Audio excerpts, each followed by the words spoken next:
Alrighty, what is going on, everybody? Welcome back to another video, and in this video we're going to be VOD reviewing Commandment and Avery. The videos here are taken directly from my stream, so I am talking to my chat, which I didn't record, so you can't see it unfortunately. But I'll link the Twitch VOD in the description, and I did miss some of game 1, so all you really missed was their loot route, and I start talking about where they're going to be positioned right after this. So yeah, hope you guys enjoy. Cheers. Start and say it all over again. Basically, now that you should be able to see my cursor, good. Commandment Avery based up over here. I don't think it's that good just because Commandment can only look at this team. Any of the teams over here are just going to, like, this team loots up, hits the rifts in the zone, and these teams down here will just run south and then run in, or they'll use the fucking jets here. What are these called? Geysers here to fly to the tree and then fly in. And then I was talking about how that realistically, I think Commandment should be over here on this mountain. That way they just basically hold off they have way more space to hold people. Commandment can only hold one team. Avery can look at them if they rift, and now Commandment's here and he can hold off anybody that's trying to get anywhere near close. But they do get some surge. Avery does get some on that team, and really their only options are a team on top of Rave Cave and this team over here. That's it. But if they're on the other mountain over here, then they can tag anybody that's kind of rotated in this whole area over here, as well as up here, and then even down here. So they have like a fair amount of spots to rotate.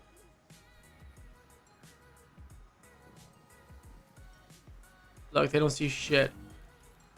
Commandment should be able to calm pretty soon. Like, I'm pretty sure AV and them have rifts over there. But once they rift, it's gonna be some surge. In this zone, I don't even think they need to rift. I guess they do because they're pretty late. Yes, they do rift, but they just hug the edge, which is something they probably do a lot. Curious to see how above they are. I don't think they're that above right now.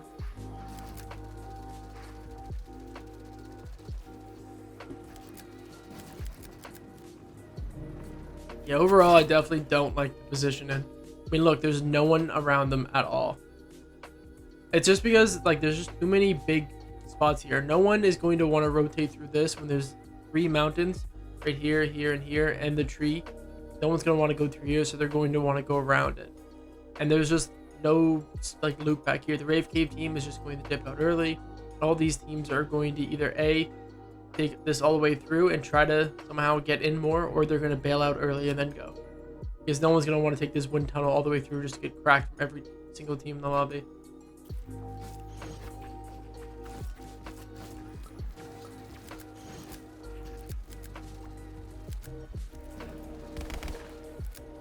I'd probably rate their positioning right now in first zone. Like, their timing was good. They got out of zone really in a good time, but I don't think this spot's that good. And this might be the reason they end up dying down here. And we'll see if they're going to be below surge or on a bad spot. I mean, surge is not the next zone, so they still have a lot of time, but still. Their zone. Looks like they're going for tags a bit more rather than leaving early. I think that's fine. Kind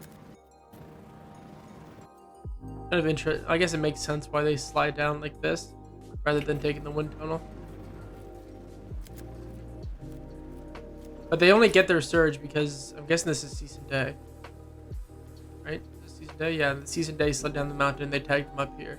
Realistically, season day should have slid down and been building, and maybe they got like 1 or 2 tags off of that, but not much.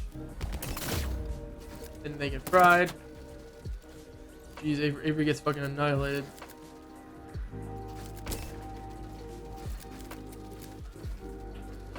Basically, season day has given them all their surge.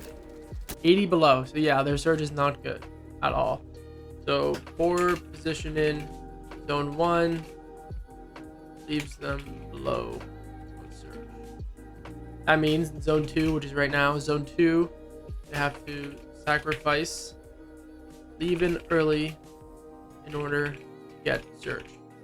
I'm guessing that if they had surge and they didn't, and let's say they had 300 surge because they were, cracking all the kids up here, they would probably leave immediately because they don't need to sit back here on edge and hold all the teams that have to get in. like they're doing. They're sitting here for two reasons. First off, to get surge, and second off, they do have the wind tunnel to bail them out.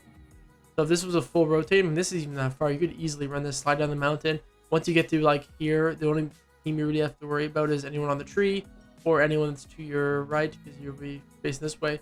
Then you go over this hill, and then here where it gets a little crazy. Sprint, you build and get to here. Mushrooms, like it's a pretty easy rotate without wind tunnels, honestly. But they get to hold everyone here.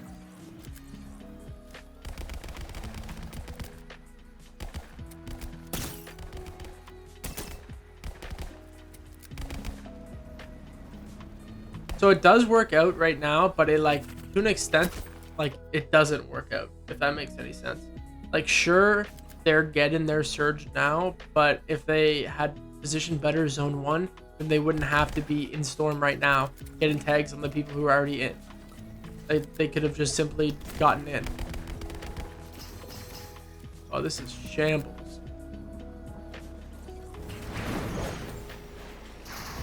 Oh, they're lucky that they fought.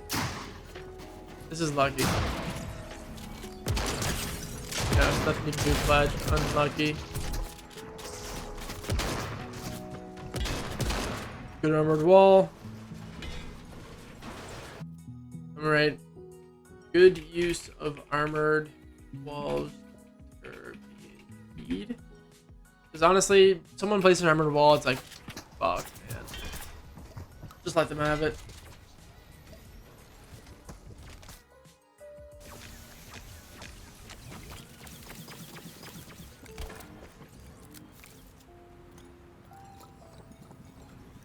Avery has attack. Makes sense. Zone is in as far as fuck, and they got Chucky and Nut, I think, on top of them. Of course, the plan is left. I mean, you could go right, but Nut and Chucky are going this way, so you'd probably end up fighting here. This is what probably would happen if Commandment Avery ran right.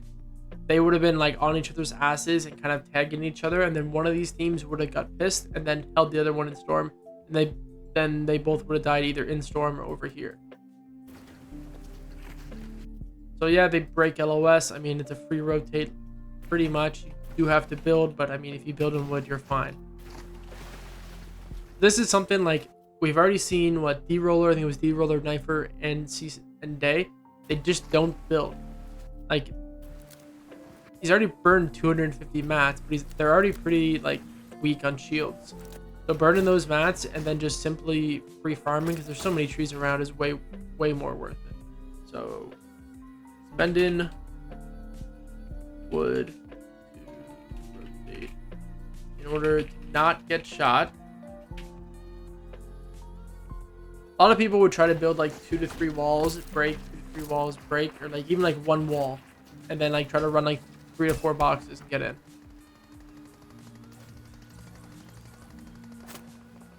Now they're in and they can just hold people. A good thing that you can always do is that if you see somebody boxing up, so we know that these two guys now have grapplers, obviously what they're going to do is they're going to wait for their grapplers to get off cooldown, and then they're just going to pop them again and just take them off again. So you can hold them, keep wasting. First off, you're wasting their grapple charge, you're getting someone else with the grappler, you're getting them more shambles, whatever, and you're griefing people's games, so, which is important. Rotates kind of shambles. Actually, where the fuck am I going? Road free. Check this out. So, I mean, from what if they were looking right now, like let's say Avery for Commandment, I mean, one of them might be looking. Okay, they aren't really looking at the rotate yet. But if they were looking at the rotate, then they would see the Tahini Bank are already hauling ass. So it's pretty free in the terms of, obviously you slide down here.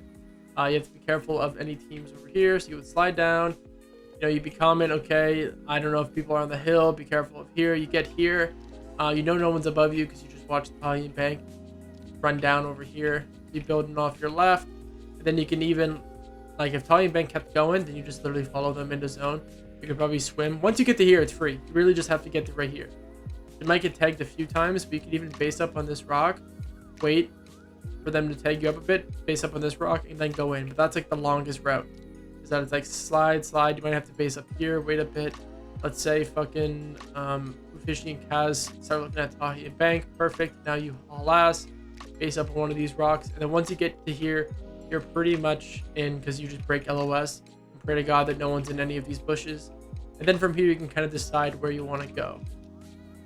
Like you could stay directly on edge. You could get right here. This is pretty easy to get to. Downside, you can only really see not much. Maybe try to get in here would be pretty nice. But I don't think that's possible.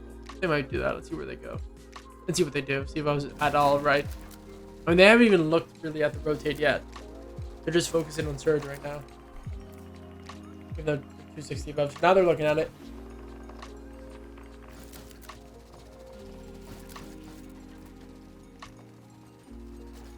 Weird that they haven't left yet. I guess they don't know that Tony and Bank have left.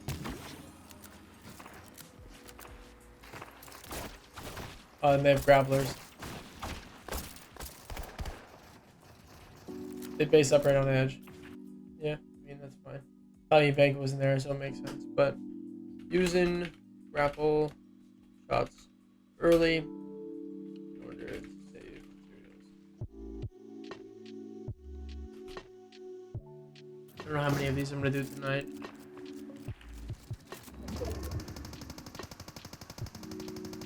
They do end up going down pretty soon. I wonder what happens.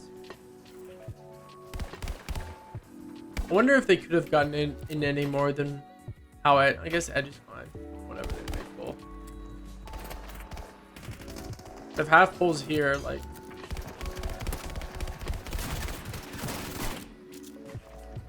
you're fighting.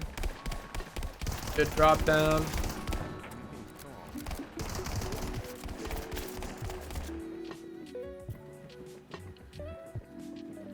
Well, you need surge. Oh, below, yeah, they must go down because of surge. Get that kill. Only 25 above. I mean, they should be like. Mats is fun and all, but they need surge. They need to find a team or look for something immediately.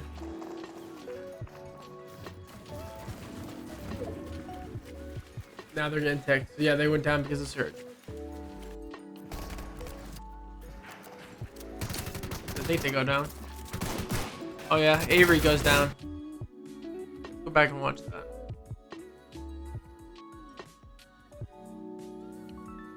So right now, the whole downfall of this game has been their, like so far, why Avery went down was because of their position in game 1. They're a little bit above. Commandment says full box. He faces down. Avery is hopping in. There's a little bit of a miscommunication. They're not even on the same layer. What happened to Commandment? He got the full box. He must have accidentally dropped down or something.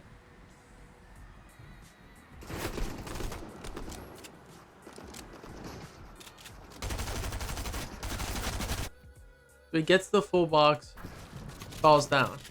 His comms was probably full box on me, and then Avery was like, I'm here. Then Avery just gets fucking SMG'd. That's it. So just Commandment dropped down. I don't think that's really anyone's fault. I don't know if Commandment needed to drop down. He had him full box. He could have just walked out of the box, and then Avery and them could have went in together. Probably something like that would have been good, but it was just unlucky that Commandment fell down. I don't know what the comms were. Ideally, I would like to think maybe Commandment said don't hop in or something, but let's just say communicate.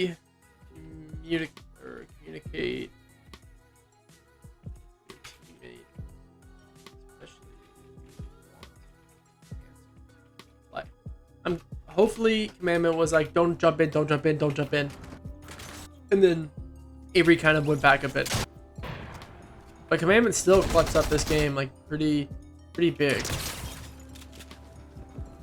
we'll get to see how he plays as a solo. He's able to claim for pretty much most of the loot.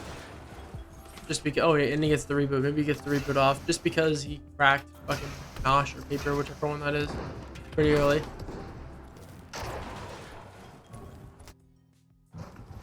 Chilling, trying to claim kind of as much as edits.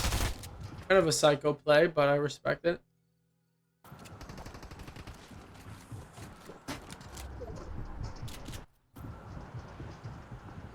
Zone pulls, I mean, we know the rotate. They have grapple, pretty simple. He's going to use a bit of the grapples, get ahead, face up, wait. That's it. Like that's how it's been with every Spider-Man, everything. So grapple, the front side, face up, wait for grapple, wait for zone, slash grapple cooldown, and go again. Pretty simple. It's been like that for every grapple meta. He doesn't want to go too early because if he grapples now just to get like front side, I'm guessing he's not all the way in. I can't really tell. Oh, he's like right here. So he could try to get here, but if he goes here, let's say he grapples, they shoot him out of the air, he gets cracked, whatever. He can't be the first team to rotate. Like someone else has to bite the bullet and go. Plus he needs surge. So he's probably going to wait a bit, try to get surge on the other side here, which makes sense. I mean, I would be looking right now at everyone that's grappling. Literally trying to look as like down or something.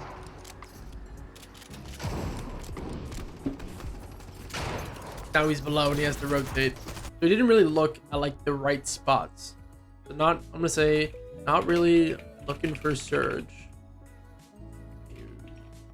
How do I word this? So hyper.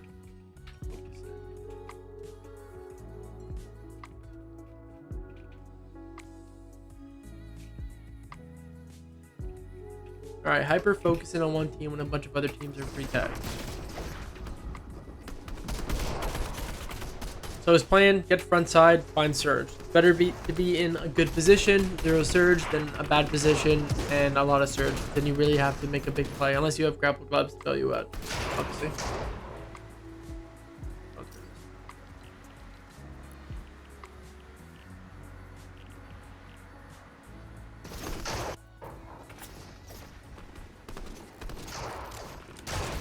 Surge is gone. Chilling, he's got whites. 7 more grapples. He's looking for freebies, any kills or anything back here. Trashy. Grapples ahead. One pulls even further. All good. You know what he's going to do. Rinse and repeat with grapple. Look back at zone whenever he gets the chance, obviously.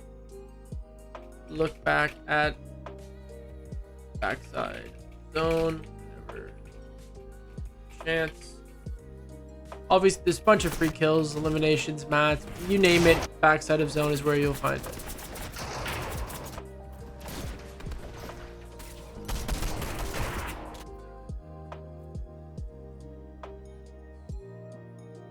Avery's dead. Can I go to Commandment, please? I know Avery was dead, but yeah, exactly. You read my mind. Alrighty. So he is pretty high up. I definitely would not want to be here if I was him. So he should be looking at height at some point. Not to take it, but just to kind of figure out where his own position it is. Because like while this doesn't feel very high, and honestly it isn't, it's only like 3 layers up. Where does it go? It does go up eventually, so I guess it is better to be up right now. But I don't know what happened, because this is really good for height. You never want to be high up for height, just because if you have this many teams left right now and they're all like 3 to 4 layers of each other, people will die out so fast. There'll be way more shambles and you'll be able to fucking get way more eliminations. Don't want to watch.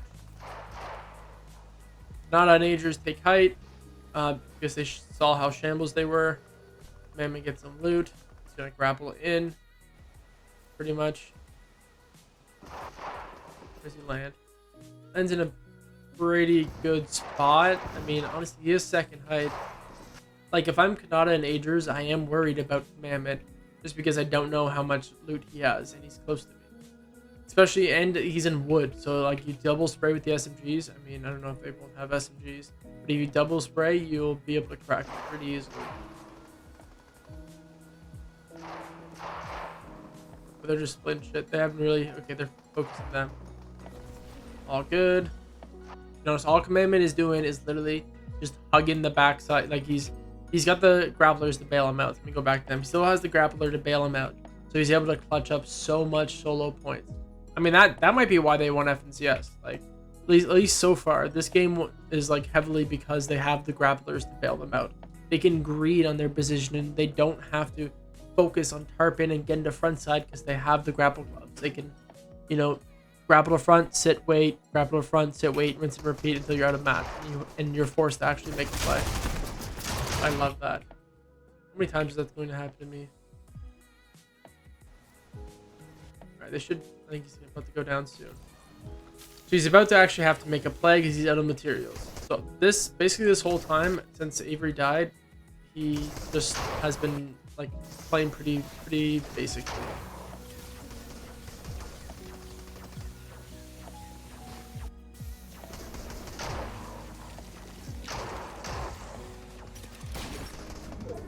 Must end up killing Rise. He's dead though.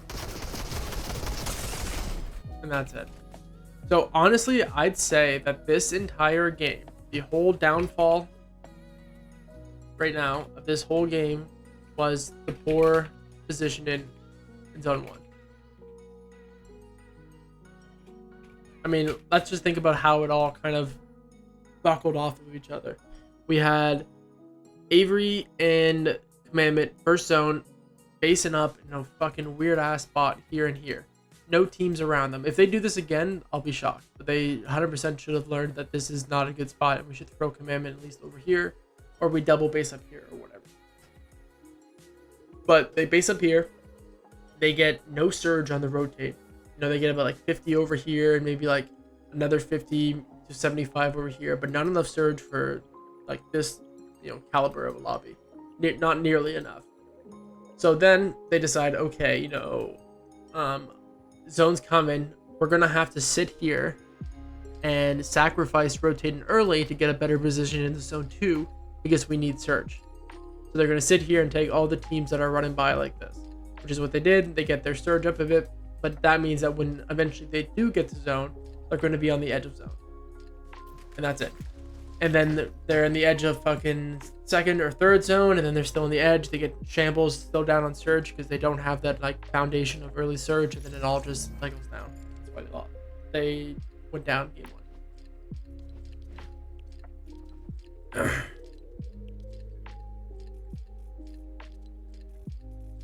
Number 2,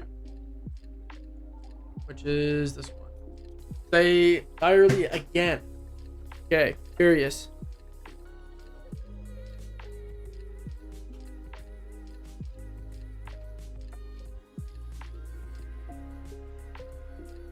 Game 2.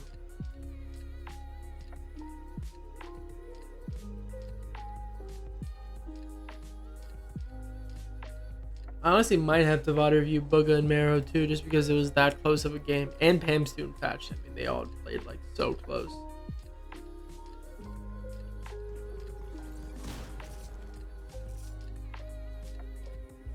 Alright, we can skip the early game because I'm pretty sure we know that nothing happens.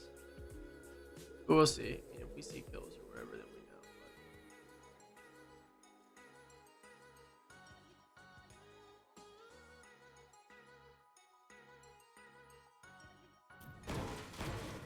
But I'll just go here and speed up the times 4. Honestly, we know nothing's going to happen. They're going to farm up, hit the vault together, then rotate out. But let's see where they go.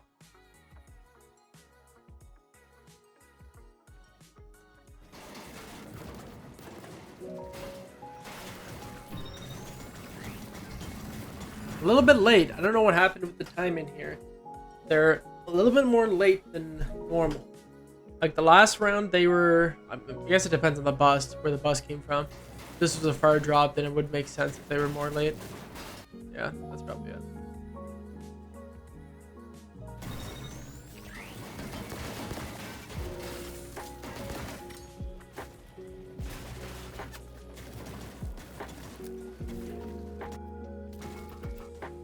No way in hell you go to the same spot. Wow, look at me. I should have fucking coached them. And I predicted this. I'm actually fucking Einstein. I knew this was going to happen too. Alright, do we think that did Chucky and Nut go back in the VODs and actually guess that this was going to happen? Actually might be the next Blood X. Honestly. Alright, if I'm Commandment right now, I'm be like, yo, you need to get like on me right now. Has to burn grapple shot. That was a horrible grapple. And this is why this is basically a off rip game 2. So first off, good for them to recognize what went wrong and to correct it. That's good. They realize that okay, we can't have Commandment sitting on this mountain all the way back here. There's just not enough surge, and we can't, like, we need to claim this one because Cease and Day will take it, and then that's it. But I mean, they should have recognized how far apart they are, especially that Nut and Chucky are so close. Those guys are fucking animals. Avery should be watching Commandment right now, like hard. So Commandment starts rotating. Avery's not even looking at him. I mean, Nut and Chucky aren't looking either, which is interesting. I know if I'm Nut and Chucky, I'm actually, like, I have my eyes directly on him the whole game. Like, all this rotate. He's gonna have to burn, like, I'm gonna take his fucking shit out. They aren't even looking. Which I guess is fine. And it's free surge for Avery too, because if, like, this is what probably would happen if Nut and Chucky look. Nut and Chucky would look at Commandment down here, probably get like 50 to 100 tags, and then Avery would crack one of them back, and now they're even. So next game, what they should do is just double go here. Then I guess what happens is Cease and Day now get this. Wow, this is actually such a bad spot for Surge. Now that I'm thinking about it. Who the fuck from this side is actually going to fly down here and come all the way into here? I mean, if I'm the Logjam Lotus team, there's no way in hell I'm taking this wind tunnel just to get cracked up by Cease and Day, whoever's on top of Brave Cave, and then finally to get to Commandment and Avery and Nut and Chucky just to get tagged up in through here. No one's doing that. So the only surge they have is on the teams around them. They actually don't have anyone rotated. Trying to think what they could do if they leave early. I mean, I don't know what the timing is on whatever team this is that gets here. They might be able to get to this hill if they loot this super quickly, or at the very least get here early just to get, like, I don't know. Really, their only surge is just the team that based up around them. Honestly, pretty difficult. Where else?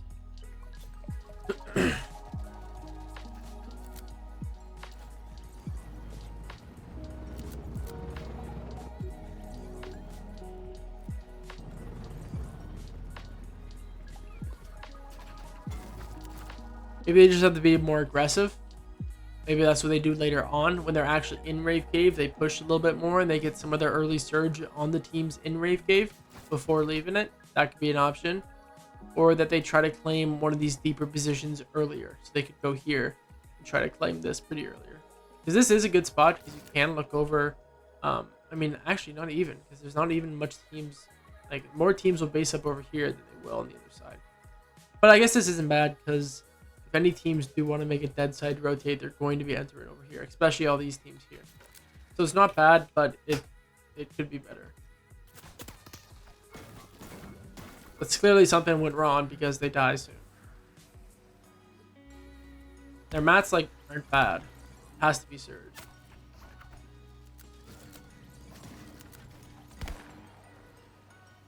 They probably want to trade. I don't think there's much point to be looking in the same direction. Like, honestly. Because by the time, like, Avery sees this guy and goes for shots, the Commandment starts peeking, it's like no point. I honestly don't think you guys should be looking in the same direction. I think that, like, Commandment should be maybe one layer down and one more out over here, and be looking at, like, this side, and Avery be looking on the other side. So I think they definitely should be looking in different directions. So looking in different directions for surge unless you want to coordinate double spray.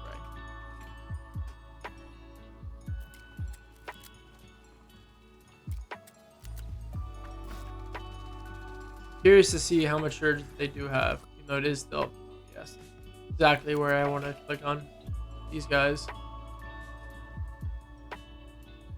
Let's zoom up a bit.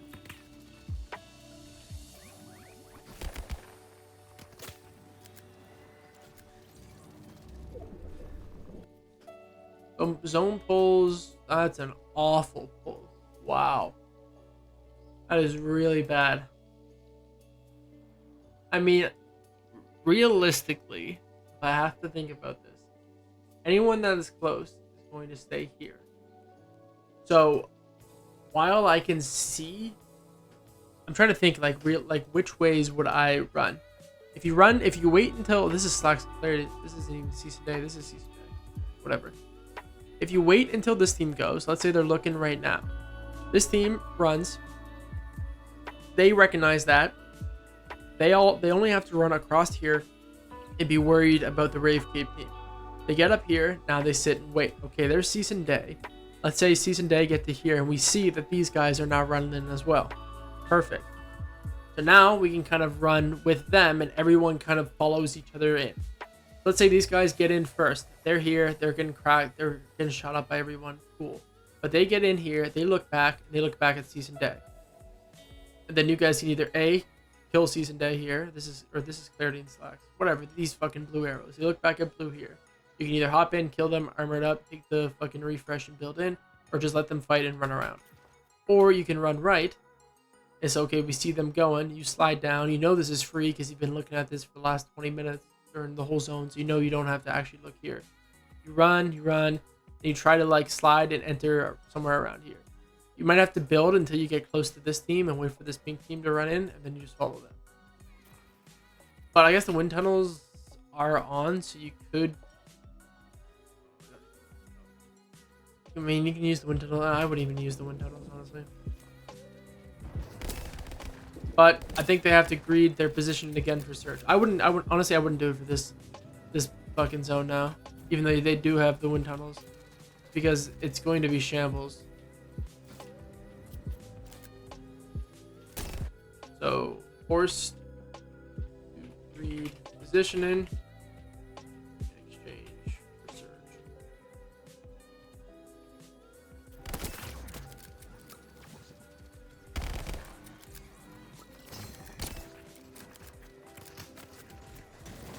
Now they're rotating right. Good. Okay, they know this is all free. See what Avery. What the fuck am I saying? Let's see what Avery sees. Jesus. He sees this team up ahead. He knows Jackson and Chubbs are gonna sit there and hold them for a bit. And he doesn't see anyone across the bridge holding them. So you wait to see what the fuck these guys are doing. Spray a bit. Ideally, is you guys crack each other, you crack them, and that lets you rotate while they're healing up. Under the bridge, burn some grapple shots. Chilling. Okay, so you do go right side. Dude, yes. That's what I wanted to click. What is this? Clarity? This is clarity right now. Wow, I don't even know what the fuck. I don't even know the colors right now. Where the fuck did clarity in them go? Whatever. Alright, I don't know the fuck. I'm just making up names right now. But yeah, I know these teams were here, these teams were here, they were running in. I guess it would kind of make sense. Clear the bush.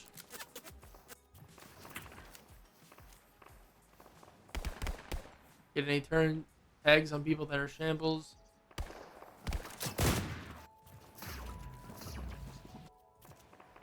I don't know if I would have stopped here. I think I would have kept fucking chugging along, because this is going to be a shit show. All these teams have to get in, and you guys still have to rotate.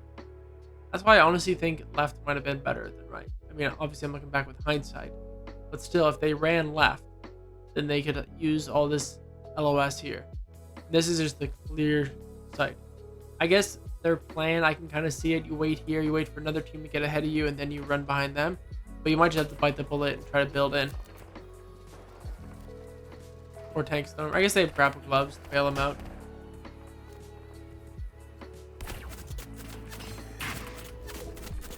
Commandment getting shot, not it. Then they have to fight this one. Yeah. I don't know. I think run right was... It's just way easier to get in left. Because ideally you'd be like the third one in. Let's go back and watch how everyone else rotated around them. How the fuck do I get back? Go back a bit more. We want to watch from where we were. Go forward.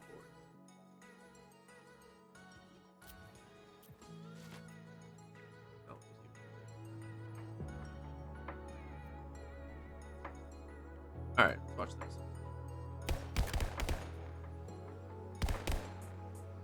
So here's our boys. Okay, this was clarity and selection. Where the fuck did they go? All right, they went north. I guess this makes sense. I mean, it's an easy LOS that you run here, and it's pretty free. They must have their surge because they're going to be. No, this makes sense. Sneak this way. Avery gets cracked. He should be watching this. Like they aren't even watching. They aren't even worried about their rotate right now. I guess that's because they need surge, but.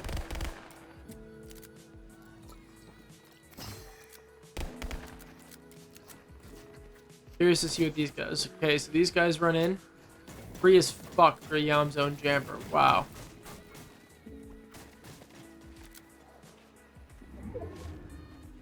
So they would have been chilling if they ran left. Especially if they saw this team go, they get here and they realize that, okay, everyone that's on this side of the map is already left. There's so many trees here, this house to break LOS against Jackson and Chubbs and fucking everyone that you can get like at least to here pretty freely. And then it's just a sprint slide, swim across, base up right here and you're good. Or even go up and base up there if you want. But I just don't think rotating. I think they missed out on knowing the play. They missed out on fucking that team rotating because they weren't focused in zone. So focus in, surge, for positioning, and missed a free rotate. Because they would have been like pretty close behind here. Then run them in. So Yamzo and Jomper wouldn't even have been in zone yet. And they would have been pretty chilling. I guess you sit, they probably sit somewhere around here and wait for this team to get in and then keep going. And then that's it. Stocks and clarity. When the fuck? These guys have to have surge. The only reason why they have to go all the way around there. Wow, that was a dead side rotate and a half. Alright, but that's really it for game. Oh, fuck. Did I get just grief? Did we even see how they died? No, I didn't. I actually just sold that. Right. Wait. Fuck did I just see? This game. Damn. Griefed it.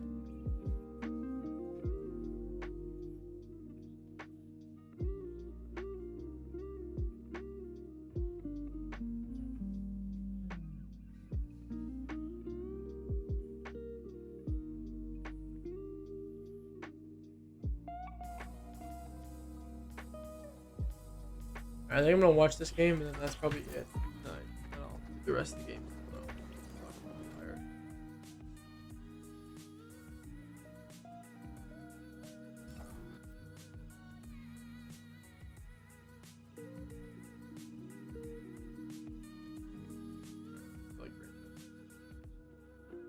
I guess we did kind of see how they died, but like, does command make it longer? No, they both end up going down like right around here.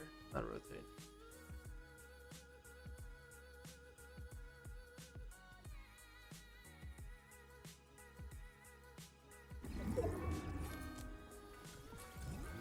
They do this. I can't believe they did.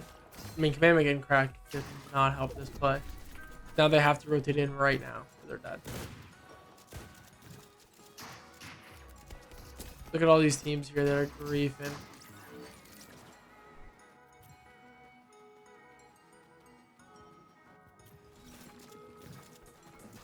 Avery's, yeah, that's it.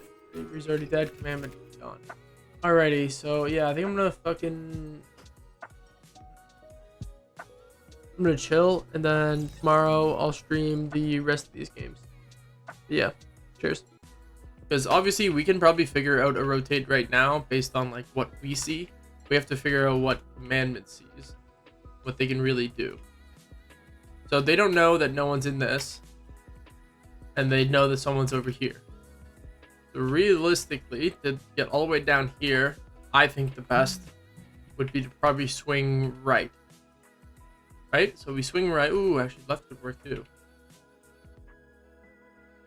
Actually, left looks a little bit more scary, in my opinion, just because if we look at like, so just look at the map right now. So if he swings left, he's pretty free. He can break LOS here, and then once he gets to like here, it's pretty much just open space to get in. So I think if you went right now, you run along here, slide down, sprint. You're just hugging this. Maybe you spray this a bit. I mean, this doesn't look like anyone's spaced up in that, and if they are, they're probably shambles. So you can probably hop in. Then from here, you can either slide down, keep running. You'll have to build off here in case anyone's shooting from your left or right. Keep going. Now you're on this hill. You either go around like this and hug this, or go all the way down here and hug. But you're just sprinting. Now you get to here. You got a bunch of trees. You just gotta haul ass and make it to like here. So you're gonna have to build and get tagged a bit. And then once you're here, you're basically in because you just gotta break LOS, and you can probably end up like. Once you get past Narwhal here, you sneak around the left, then you get based up like right here if you wanted to. And have a, I mean that's decent. You probably want to get in further or see if you can get up higher and base up like here right next to Narwhal. But I'm guessing they went left because they end up going down. But we'll see.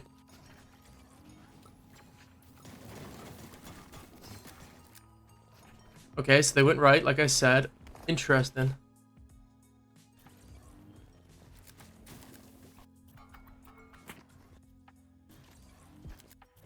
Okay, they're going hard right. Using grapples, that's good.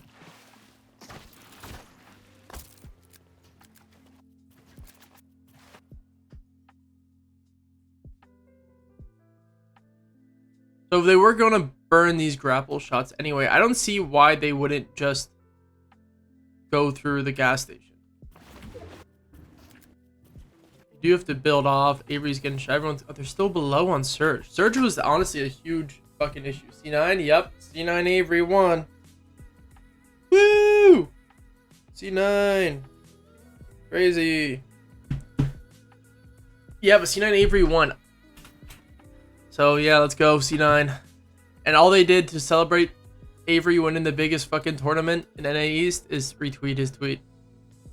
But I feel like let's see what this red team does, because this red team is where I would like Commandment Avery to be, because it's just break through here. You sit like somewhere. I mean, you have these trees, so you could even sit like here, and then wait for these teams to rotate, and then you just follow in, and you just end up getting like in between these guys or like somewhere right here. Especially if you realize that these two guys are like teammates, and you can just sit right here and push one of them, and then the other one's fucked. I guess they need their Surge there. So they're fucking struggling to get Surge. They really are struggling to get Surge. Maybe the game plan for next game is that you rotate out and you end up using your grapplers early, like way earlier, to actually get down there and hit, like get the zone, rather than save like wind tunnel into here and then grapple in more in to get in.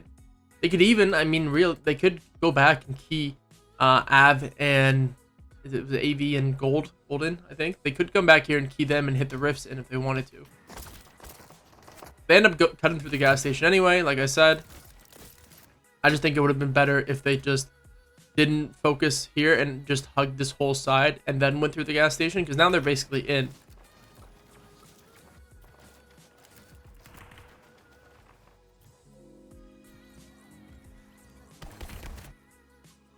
So, how did Avery? I think Avery just got cracked because Commandment wasn't blocking off his sides.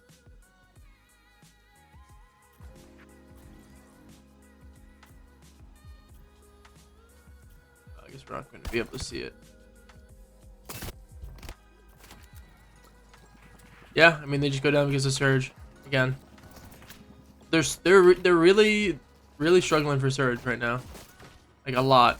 They really have to figure something out. I I mean, obviously they do figure something out. They do pretty much get in the same position that I thought. I mean, they're with 241 below. They're going to need like a kill or something. They're just not going to find enough tags anywhere.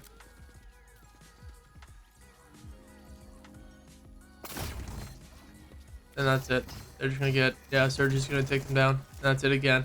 So first 3 games, I mean, they are extremely struggling with Surge, like very, very bad. The downfall for game 3 again was Surge, struggling to find a good position for Surge. I mean, let's pop open Fortnite.gg. Really think about where they could go. Let's turn off all this. Switch. I don't know where my on this scene. Okay, it's not mid. Okay. So they figured out so far that this hill doesn't work, this hill doesn't work, and this hill doesn't work. So maybe the play is that you swing and you try to claim one of these hills. If you sit here, I can see this working. Hey, Sweaty, you know any good NAE scrim servers? You switch to mics. Good comms, good comms. Is this better? Better or worse?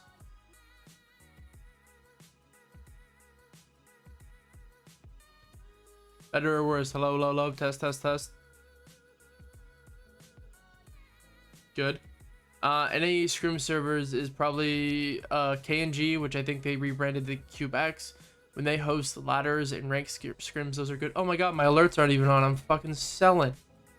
Okay, wait, let me redo these alerts.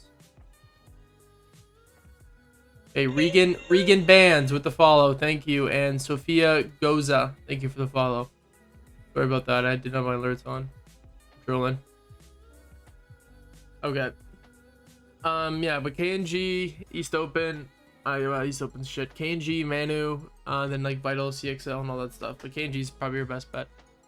You DM me a DM links. Yeah, just send me a DM so I know who you are.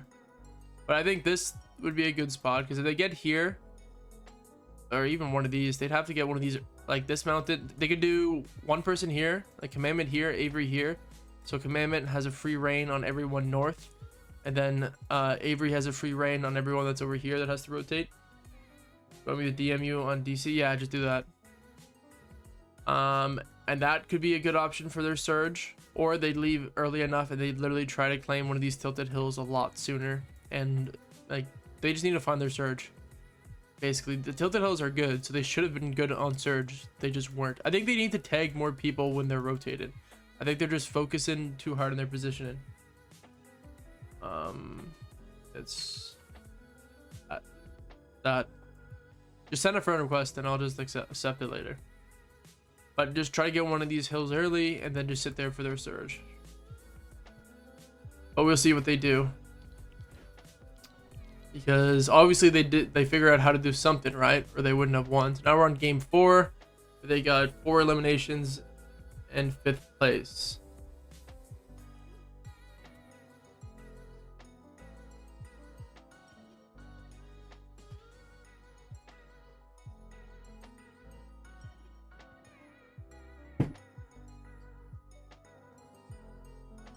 Alrighty.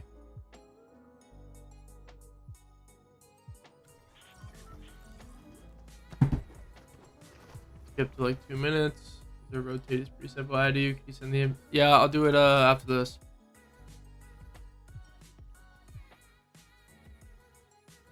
And we gotta find them.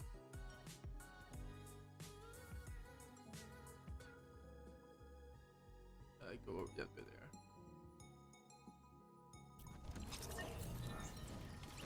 I mean, I'm curious if they had any opportunity to actually get any Surge on the guys that are in here. I mean, they could definitely get Surge on the season day. They could crack them or even get a free kill. I mean, look at this. You run over quick, you grab a gun, you're up here now, you look down a bit, and you just get some tags on them. Maybe they, I don't know. I feel like this is definitely an option for their Surge, is to tag the team that's in here. Wait, you can just tell me what the .gg is? I don't know what it is by heart. You can just Google KNG scrims and it'll pop up if you really wanted to. Or I think it's called QBEX now, but yeah, you can just Google it.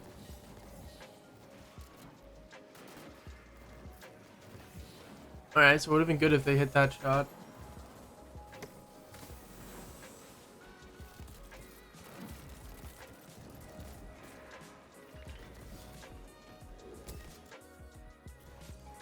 Okay, Avery gets a few tags. Literally just one tag I think they've gotten so far.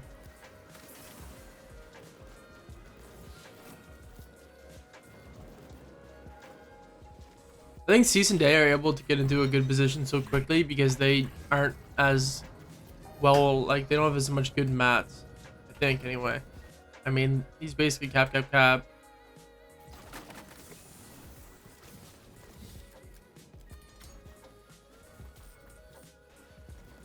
Now let's see where they go.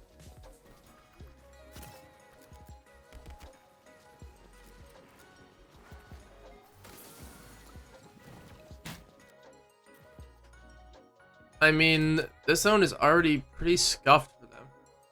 Again, for Surge.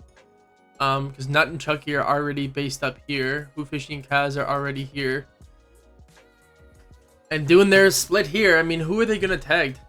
It's just really just AV and Golden. They switch it around now. Now Commandment's in the front and Avery's in the back. Maybe this works better. Maybe Commandment has better aim than Avery.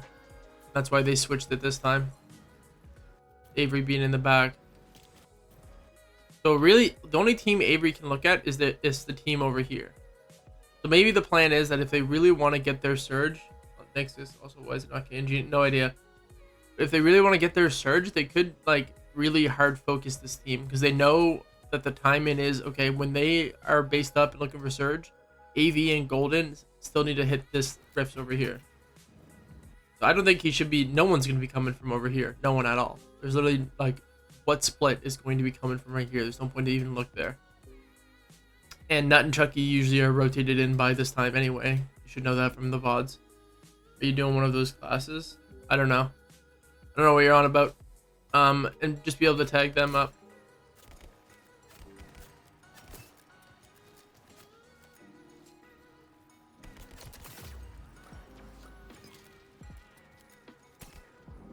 Okay, so we could probably get like almost 100 in tags.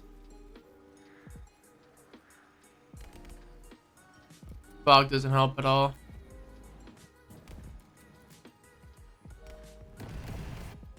Commandment should definitely be looking at the rifts too right now. Oh, the fog kind of fucked them. I mean, like, who are they gonna look at? It's really just Golden and AV, and maybe Chucky and Nut. If Chucky and Nut or Jamper look at somebody else, and they can look at them. I guess Fabled Taco and Chewy are kind of rotating up this way, which is good.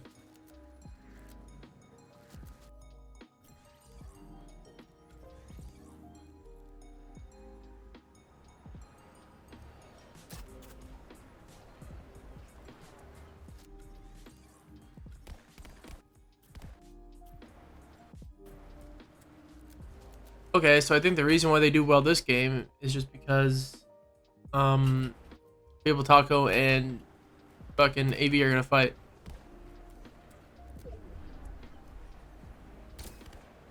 Yeah, they're able to sit here and milk so much Surge because these teams are about to fight. So I'd say, honestly, game 4, position again in zone 1, but lucky that 2 teams were fighting. This fight probably won't happen again. Like, next game, this fight probably won't happen because either AV and Golden or Fabled Taco and Chewy are going to realize, okay, we can't do this because Avery and Commandment are just going to hold us. Like, we can't try to push this team.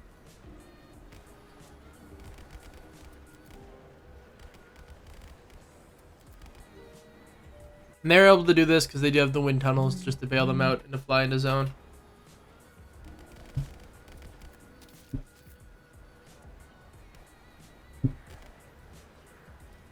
And maybe Commandment are hitting the shots. I haven't seen a lot of tags from Avery.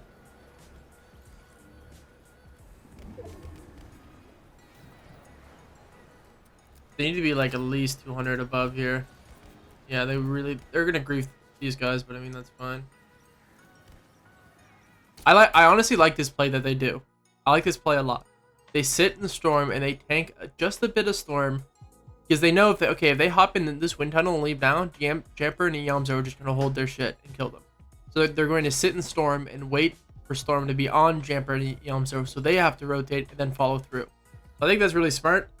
It's something that they've been doing pretty actively in all their games. So tank in the storm so you don't get held. They sit here and they get tagged Jamper and Yamzo now, and now like they rotate through and they go, okay, well we can sit and tank. I mean Avery's gotten cracked like 3 times. They've done this. If you're doing this play, you can't get cracked at all. Because I mean, if you get cracked and you're in storm, someone's going to key you.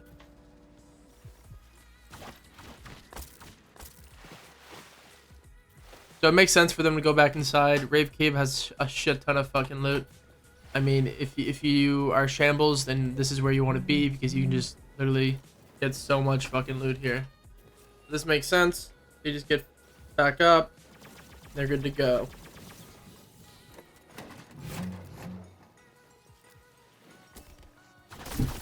Ooh, that is bad. Okay, what happens? Looks like... Let's go back and actually watch that a bit more because I was on my phone.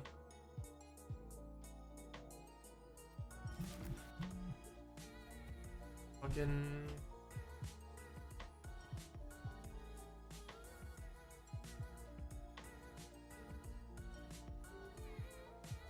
Alrighty. So I don't know if I would have tagged Yamzo and Jamper here. Because obviously you know what's going to happen. You tag them, they're going to sit and look at you. You're in storm. So I don't think I honestly don't think I would have tagged that. I would have let them build their base and try to get as in as I can get. So if you can, like, if they could base up like right here, that would be pretty good. And then they can look at Kanata and Fable Taco who are fighting it over here. So they can sit here and just stare at these guys. And Jamper and Yamzo can stare at them too. So now they have 2 teams and they can fucking probably kill everyone over here. So don't tag people while in zone and can hold you while you're in storm. He gets cracked from that. Now Commandment has to come here and hold for Avery, and while all that happens, they're missing this fight over here, which is free tags. Sure, they can get some tags now, but they could have gotten way more on them.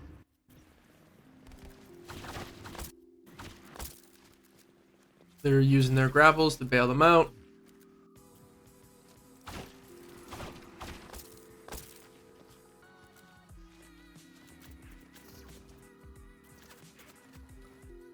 Avery is getting fucking cracked. Like literally non-stop.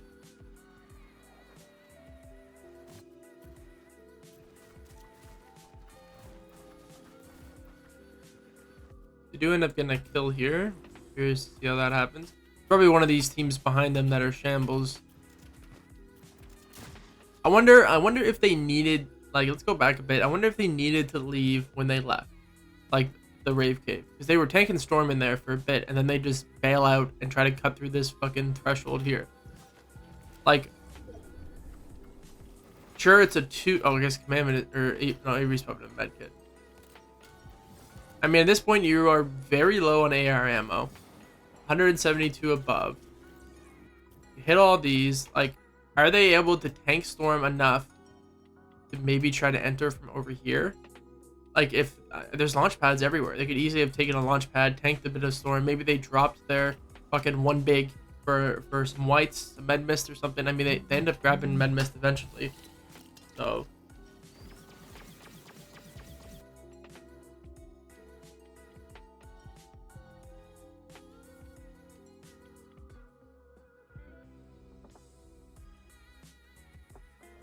Stop fucking texting me. Told them I'm done, I'm busy, stop texting me. Text. I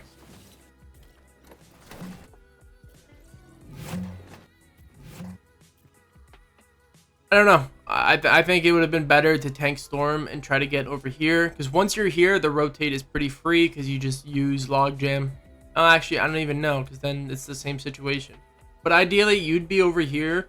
Rhythm and Quanti, I don't know this guy's fucking name, and Clarity and Slacks would be looking again at everyone down here that has to rotate in. So they would be focusing them, and then you just either sneak up behind them, or you try to sneak up into a position where you can hold everyone that's over here. But you never want to be the team that's kind of like shambles with everyone else, because if all these teams are going to be somewhere along here, and that's where, you know, okay, we're down on Surge, we have to hop in, and then these teams just sit up top and get free Surge on them. So it's a little bit to do with zone, but if you have the grapple gloves, and I mean, this shot was bad. They're not even looking at you. Then once they do, they go, wait a second, these guys are in Storm. Let's just fucking fry as shit. And then that's it. But let's skip ahead again. They're doing this rotate.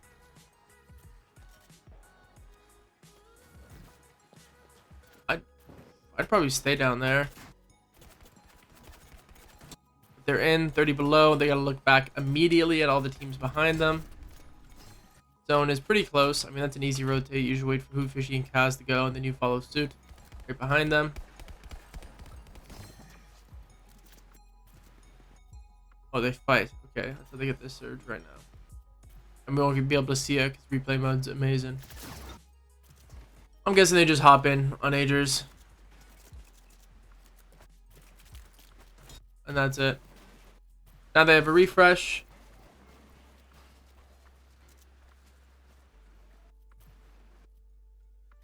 Must be common how much metal they have.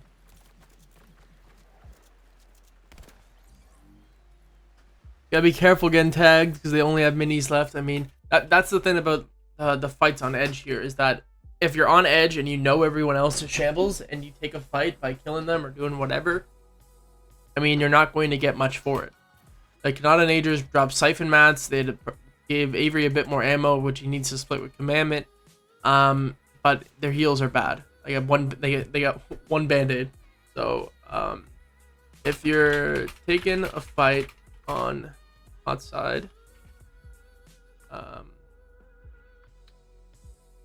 a shambled team, make it quick because they won't drop good loot. I'm assuming they're just gonna grapple glove in, probably. Yeah. Another 140 above. They sit back and they can hold anyone else in zone.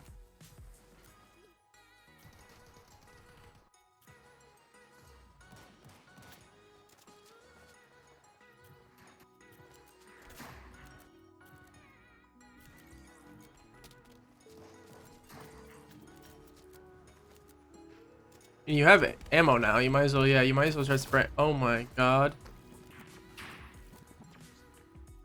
I honestly, like, I feel like Avery's just getting cracked way too much.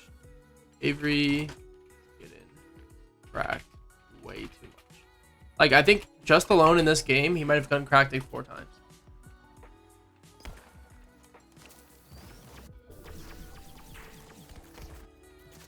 Alright, so they get lucky with zone.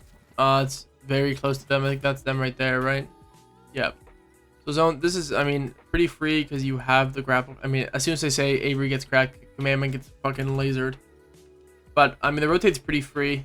They have the gloves, but let's assume they don't have the gloves. You just get to here, you block off your top, and the team's up there. Once you get, you know, block off your right a bit, and then from here you can either slide down and probably base up somewhere like around here. So you can go dead middle like this, or sit on the edge. Like, you could even base up like right like here, and you could hold everybody right here as well, or even closer somewhere like this could work too if you wanted to hold people. So you really have the option of any of these spots here, wherever you wanted to go. If you ran in, like, that's how you would run in, but I'm assuming they're just going to do what everyone does with grapples, which is you sit, you wait, you get tags, then you go late. I mean, especially that you could run right now for free. Yeah, because you hear the your top half fighting.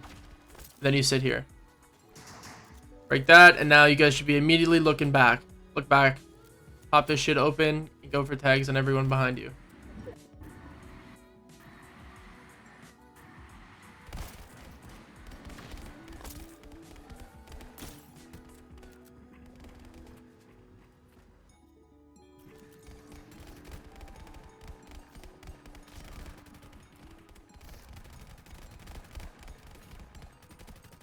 I don't know how far grapple can reach, but I mean, these are free kills. Free kills, and this is free loot.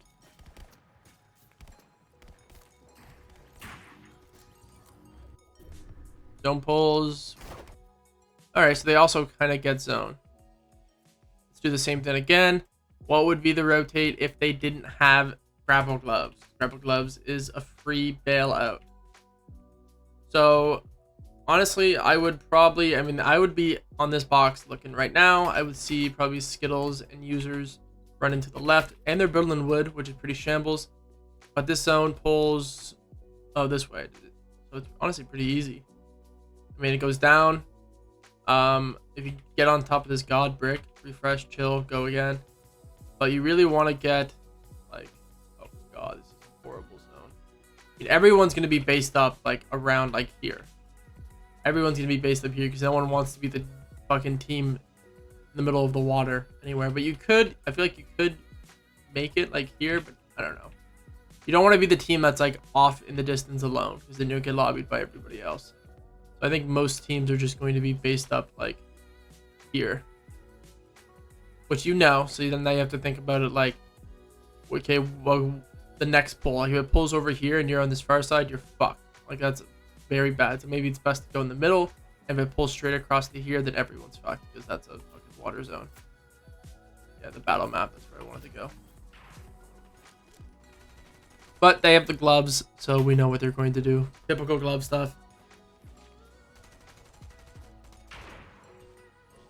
I mean, having the grapple gloves, you're actually like playing a completely different game. It's ridiculous. I would love for a season where the ARs aren't like ridiculous broken like the AUG is. I mean, with the AUG, it's like you get tagged once, you're really getting tagged twice because if you hit the first shot, they're more than likely hitting the second shot.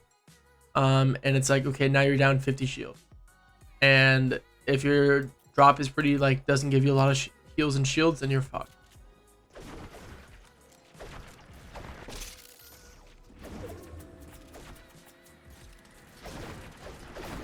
But having the gloves, you're not fucked because they just bail you out of every scenario possible.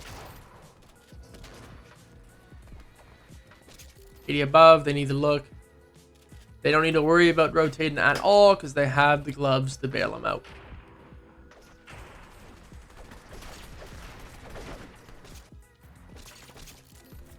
I feel like I would have been open a long time ago. Like they missed so many opportunities to hold people because they just aren't open in their edits already.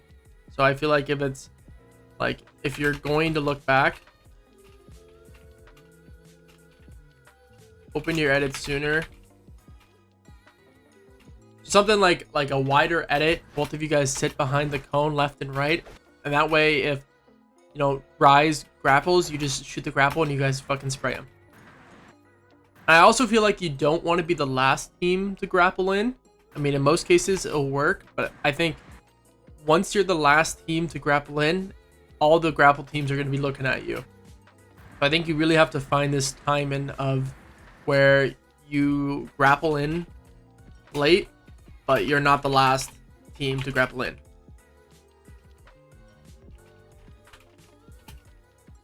Jesus, this is a long one. Okay, we don't get to see where they land. I think they're probably pretty much in. I mean, they should be looking back right now. There's kills back here. They have the gloves. They should be 100% looking down and back right now. So I don't think they're not being that proactive currently to look for refreshes or like sprays or whatever. So not being proactive when looking back for tags, eliminations, loot. If you have the grapple gloves, you always want to be looking for loot. Always, always, always, because you can just grapple the loot to you. So even if you're not going to get the kill, you look back and see if you can maybe find something. Like if you hear shooting anytime, you should immediately be looking at it. Because it's like, let's say Cooper and Nani are getting sprayed by Trashy and Rise. Then Jamper and Yamzo hear it and they start spraying Cooper and Nani. And then you hear it and then you start spraying. Now they're getting lobbied and it's just an easy elimination that you may or may not get. But a very easy way to get Surge and a good way to get loot as well. So if you're fighting, please look at it and see if there is anything free. I just feeling like they're being a little bit too passive right now in the box. I mean, there's not going to be surge, but you do only have what, 50-ish builds each. Like, you're going to have to find this refresh eventually. So you might as well see if you can potentially find something now. Alright, 1 second. I'm getting a phone call. I'm muted. Let's get the recording going again. Alrighty, so this rotate. I mean, if you didn't have grapple gloves, well, first off, okay, I was gonna say, well, first off, what the fuck's on height? I mean, this is I would be looking up right now 100% at height. I mean, are they even looking up? I mean, obviously they like.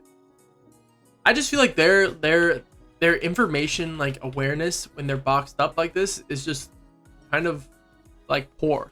Like, honestly, I know Avery and Commandment are 10 times the players I will ever be, but they've sat in the box for like 15 or like 20 seconds and they didn't look back. They didn't look down at anything. I mean, they have the AR ammo to spray through some shit and see if they could even get some tags or some free eliminations on this. And they're kind of like so like hell bent on sticking to their one plan, which is wait for zone, grapple in, wait for zone, grapple in, like rinse and repeat, that they're missing all these opportunities.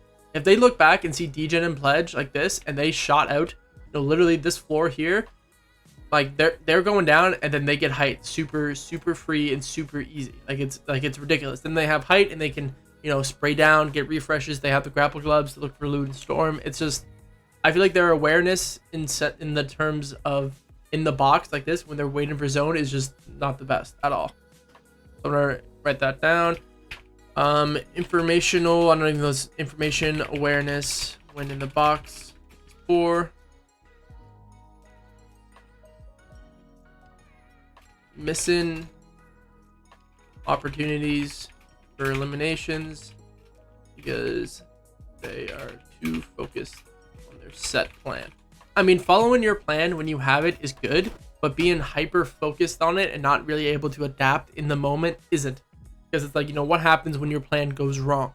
Like, something clearly happens here and that's why they end up going down. And if they had just looked up right now, either in Commandment or Avery, one of them should be looking up. Like, if Avery's deciding this current rotate, then Commandment should be doing something, either looking for more tags or looking up at height, or he should be doing something right now. Like, whoever's deciding the rotate, the fragger should be the one that is looking around. But they end up just going, not even caring about height, even though Degen and Pledge are up there, absolutely shambles out of their mind. Commandment gets fried.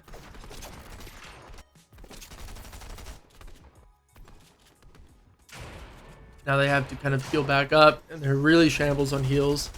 Again, they're also getting cracked too much. Like I said, that both of them are getting lasered way too much.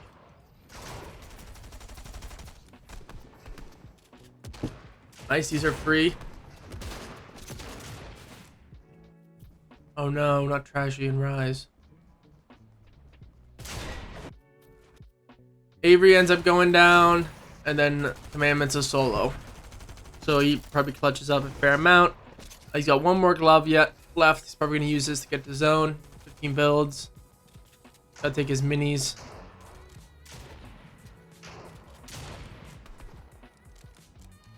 I mean, that type of run-in from Nani is definitely like, okay, he's shambles. Like, he's nomads. Take your minis, man. Yeah. Gets this. A little bit more chilling on mats. Now you can pop everything. Good place to be. And he gets on.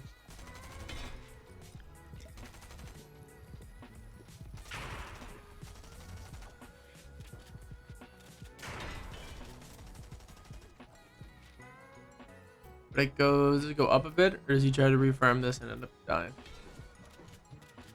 He has no mat, so he has to find someone to hop in on. I don't see why he goes for that. As he was pretty much dead anyway. Those guys are gonna hold everybody up there. So he's pretty much dead either way. He had no whites. That's really it for this one. Not really much to talk about. Downfall, honestly, I'd say the downfall of game 4 was just sticking to one plan and not adapting. Not adapting to the game, sticking with your one plan. Because if they had just looked up at height and seen Degen and Pledge and saw how shambles they were, like, that was an easy height. If you look up and you see a team on one brick, not like they're fucking 6 layers above you, not connected to anything, like, that's easy. Alright, let's see what's happening at game 5.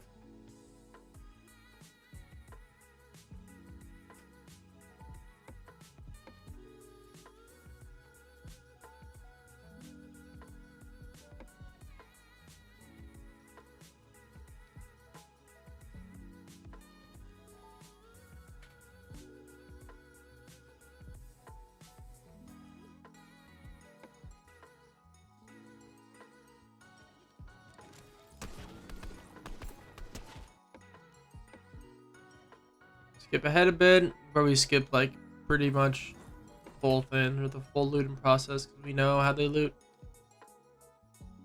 I'm curious what went wrong with Trashy and Rise too as well, because they were, I mean, the highest point. Yeah, they're in first place right now. That might be a VOD review as well. I don't know. There's so many teams you can VOD review. What the fuck is Commandment?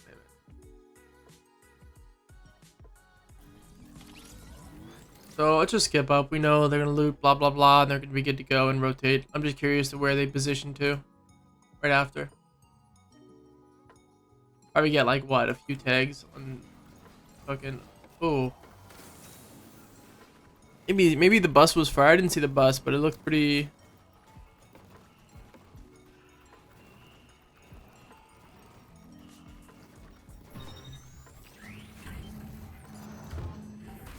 I'm wondering if this is the fastest route. Like, would it be faster that you guys hit the fucking, I don't even know, hit the vault first, then go?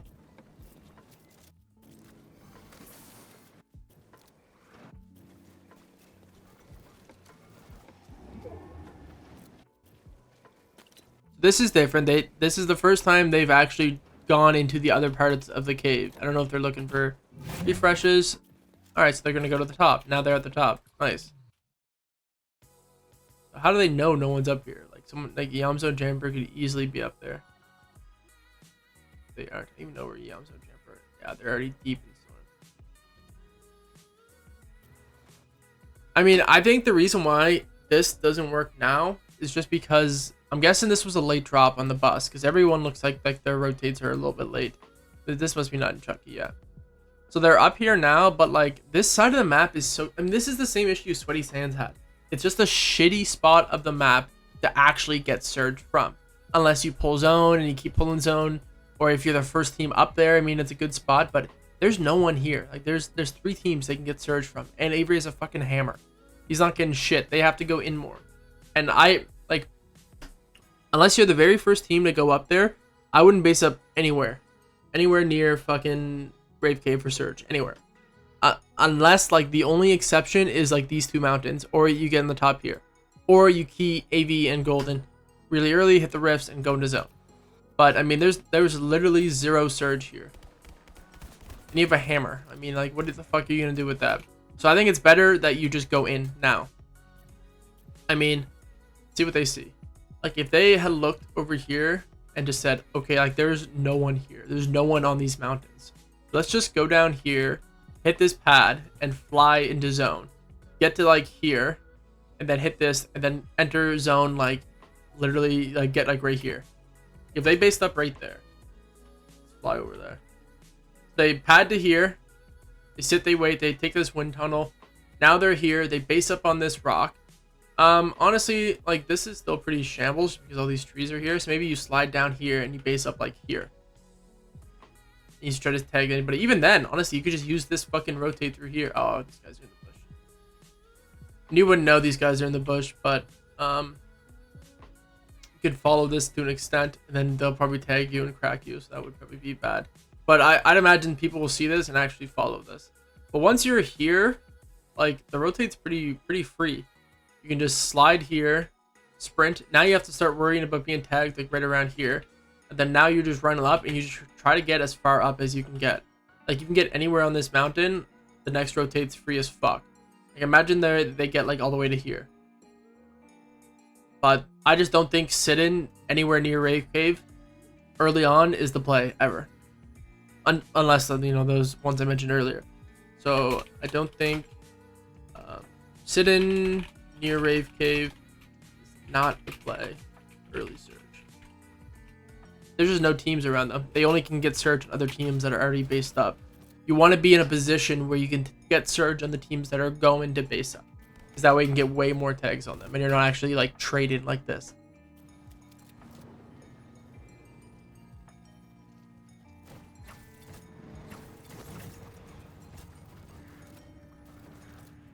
I mean, this is a good play if they did this on the other games. But I don't even think they would have gotten the top of Rave Cave if they did this.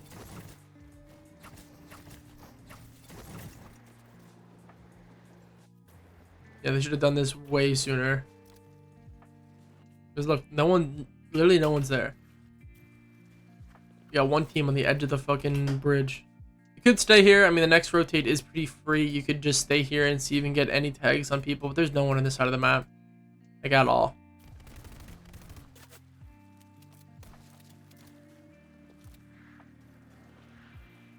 And you should know this. Like honestly, like, you should know that Rave Cave just is a shitty spot. I mean, it's the same. Isn't it the same place where Sweaty Sands was? Yeah, it was. Like, the reason why it's ass is because there's no one is going to rotate through Rave Cave. Like, if I land Logjam Lotus or the split back here, I mean, let's just pretend this doesn't even have rifts. I'm not going to run south towards Rave Cave just so I can be tagged up by all these fucking mountains. Sure, I might hit the wind tunnel and just bail out like somewhere around here, but I'm not going to go deep. Like, I'm not ever going to run down here. Now, if you're south of there near Reality Falls, why the fuck would you run north and enter up here unless you're going to key a team or do whatever? Like, you're not going to come north for your surge. You're going to hit the tree and go in.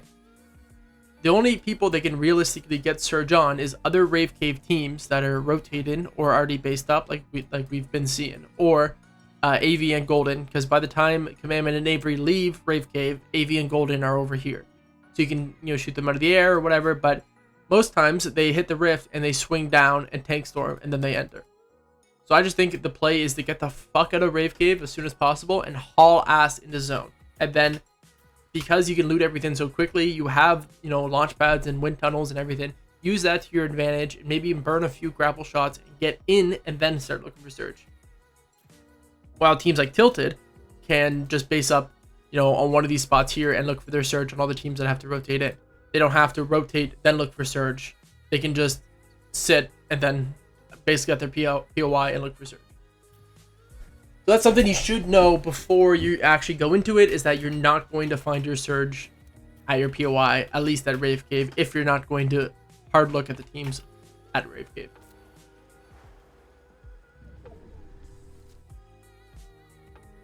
So if they did the first rotate, they would have been somewhere on this mountain, or at least close to it, and the rotate from there is pretty free. I mean, if you wanted, you can go down into Shifty and just break LOS until here, run in, and now you can get somewhere like along here if you wanted to sit like somewhere around here.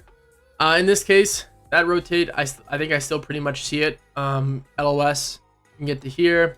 This is going to be a danger zone, so you just build a fair amount until you get up on one of these 3 little hills here, and then you go to Shifty, and then you make your way in like that.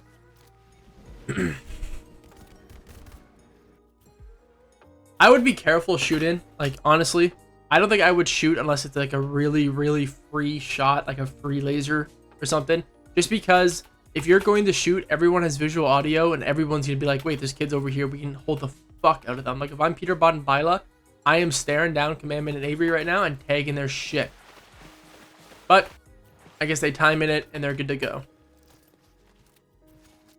So this would have been better if they did earlier. Like, right now, if they had left earlier and not waited on this mountain, they already would have been like somewhere over here.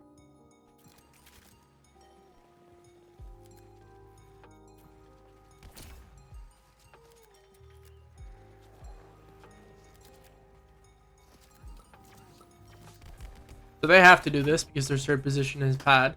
So this is something that's very common already. So far, they've had like a fair amount of games where their surge is bad. Like, their surge is very bad when surge is at the top. So they have to greed positioning for a surge, and that ends up fucking them over down the line. That's what it's been for most of these games. So Bad surge position in zone 1 leads to greedy or bad positioning, or like prioritizing surge over positioning, getting fucked later because of positioning.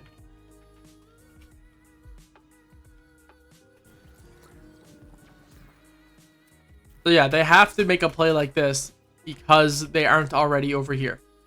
Like if they're here, let's say they're right here right now, or even right here, or like so whichever one of these is higher elevation, they're here. They hold all these teams.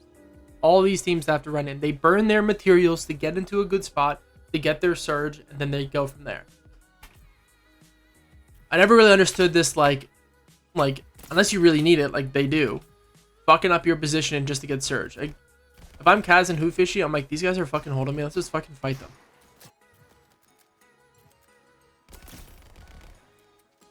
All right, you should leave right now.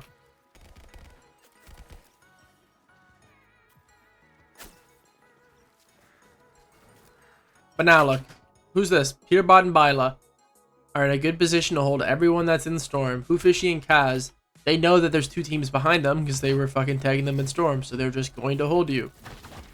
But you have the gloves to bail you out, so I guess you're kind of chilling. Zone pulls far as fuck. They would be somewhere around here. Pledge solo. Oh, Degen's in fucking Narnia. What is this? Good for them, but like this is kind of wild, honestly.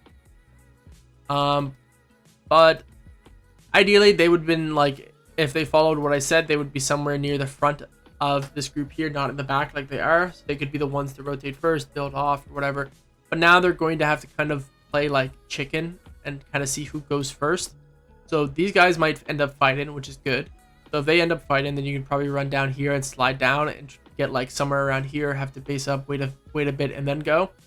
And if they don't fight, then you have to, you know, see what Hoofishy and Kaz does.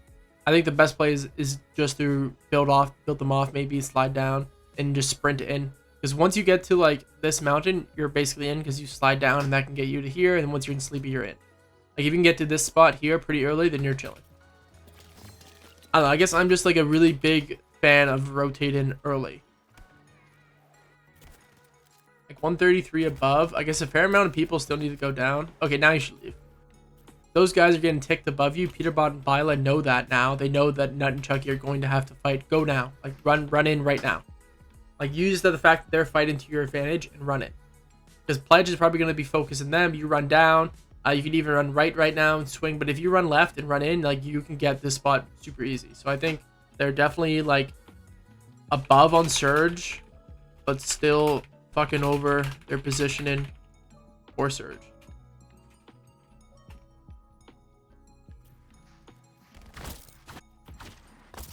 Like they don't need this.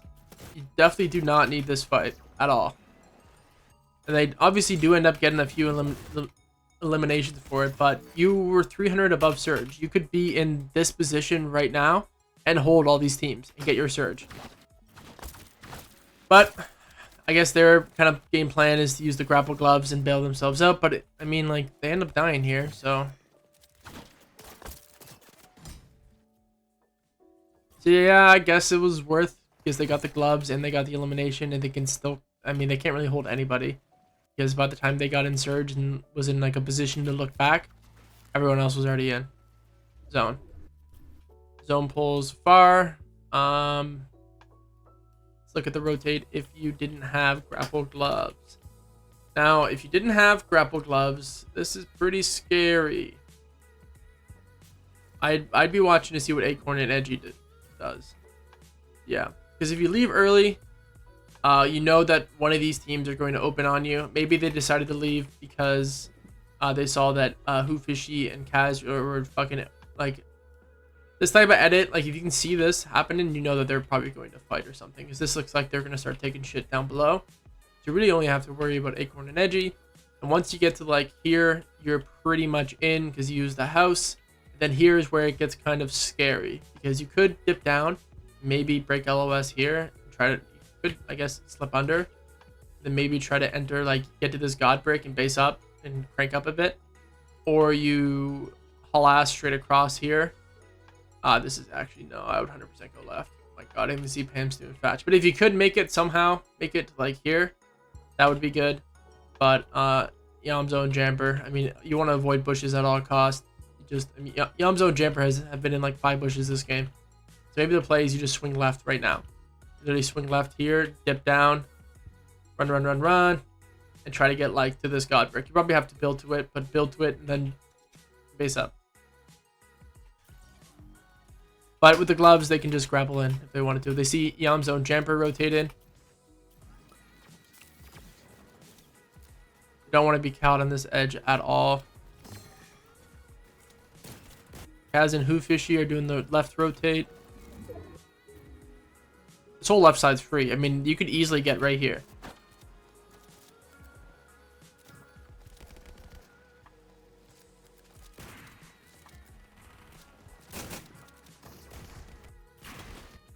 I mean, if they had done this rotate, they would be... If they wanted to go all the way to this god brick, they could, and they could be right here, tagging everybody. But they could even have based up like over here as well, and have shot people. But I think this one would have been better, because then you can see everyone over here. You have more options around here. I just don't think they're getting in enough. Like, I honestly don't think they're getting in enough in like the zones. Dude, I'm getting phone calls central. I'll be right back.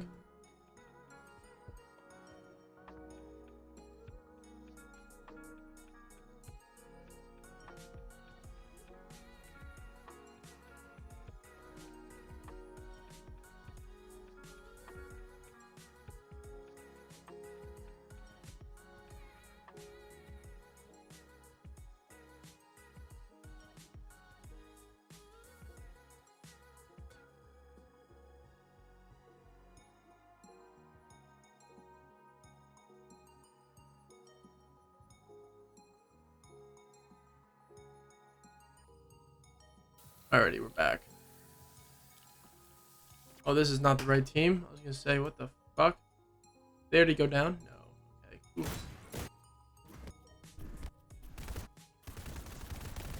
They kind of have to go for this fight. Because they're down on Surge. Or, I guess 100 above. Yeah, they're fine. I don't think I'd worried about this fight. This is the type of fight that just griefs your entire game. Like, there's no point to kind of focus on this right now. You should be just focusing on getting the zone. Sure, they have the gloves to bail them out, but the gloves aren't like the Spider-Mans where, like, if you get shot, you have to wait and then go, and then that's where the grief can happen. Because if Avery is grappling and he makes it into zone, and Commandment gets shot on the first one, like, they're completely split and probably fucked. So I think definitely focusing on engagements when they should be rotated. So you should be leaving. Like, I would have left like immediately. But let's see the rotate actually. They haven't even looked at the rotate yet. They have 18 seconds to leave, and they haven't even like looked at the rotate one bit. Now they're just starting to actually look at it, and they're in a horrible spot, fucking underneath here. They can't see shit. Wow. Okay, so they're actually going to have to kind of get out a bit and then make it in. Obviously, you know there's going to be people above you, so you probably have to rotate with everybody else. That's probably the plan, because if Avery and Commandment left right now, Acorn, Edgy, Chubbs, Jackson, Rhythm, and whoever the fuck this is, Peter Bob Bila, maybe even Kaz and Hoofishy would just spray their shit open, and then that becomes an issue. Kaz and Hoofishy are going based up there. They're gonna grapple, which definitely is the play. Where are they? Commandment's there. Avery's a little bit ahead. All good. Pretty much already in. They can just sit, wait for Slacks and Clarity to focus someone else, and then rotate in or just run in like they are. I think the play was to sit a bit and wait for Clarity and Slacks to look at somebody else, and then to face up, because if they can run up and get like right here, or I guess right here is a little close to height, so maybe down one, like right here, then they're in a really good position for wherever next zone pulls. Because there's like literally no one on any of these layers. So you pretty much have a free fucking grapple wherever you go. So I think the play is to wait a bit. Wait for the team that is holding you to look at someone else. and then go. Instead of trying to like brute force your way in, which they do get, but I mean.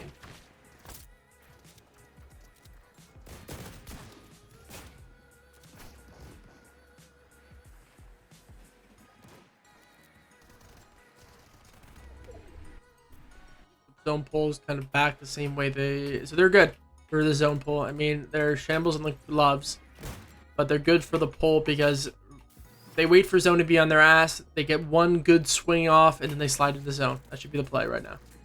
They should be looking back or looking at the kids that have to rotate or just looking to find any damage or eliminations anywhere. Off left? No, I'm all out.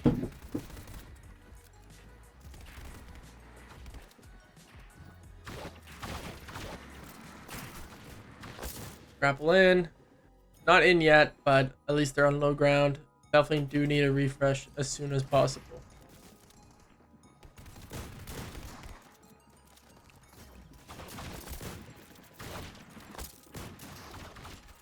Playing a little aggressive.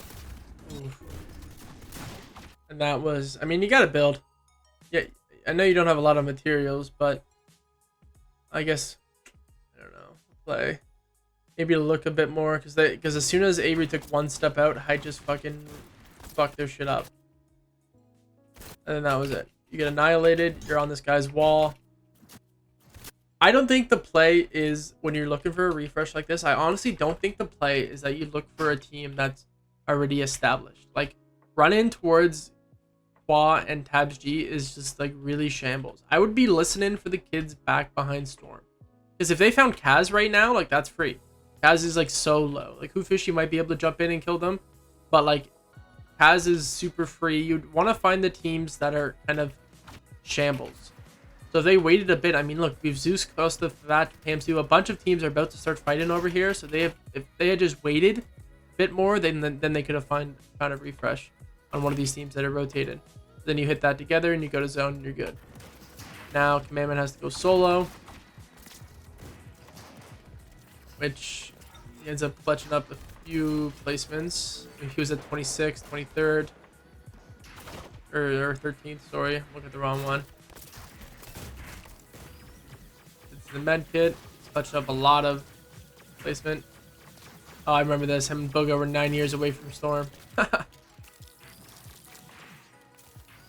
Definitely does not make it out of this.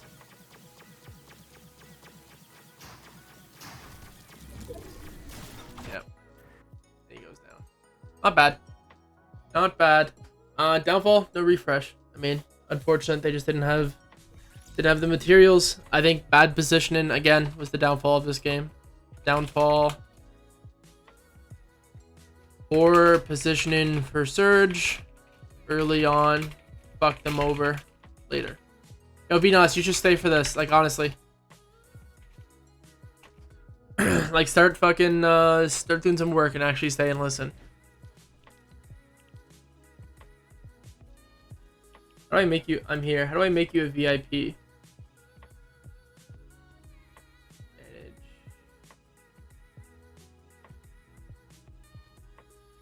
If I knew how, I will.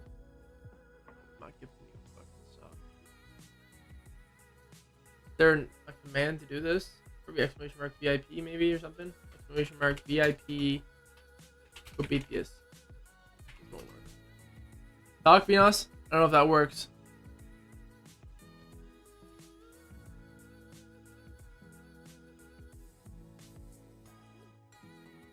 Whatever. What's good? No, it doesn't. I don't know how the fuck to make someone a VIP.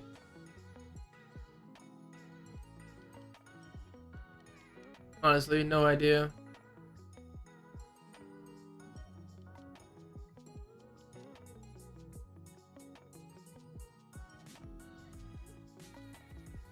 Yeah, I don't know how. I don't care. I'll do it later. We're on what, game 6, I think? Yeah, game 6. 11th with 2 eliminations.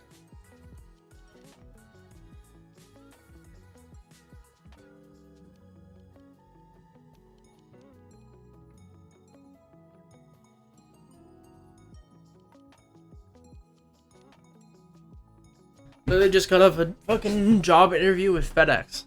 After UPS already fucking DM'd me.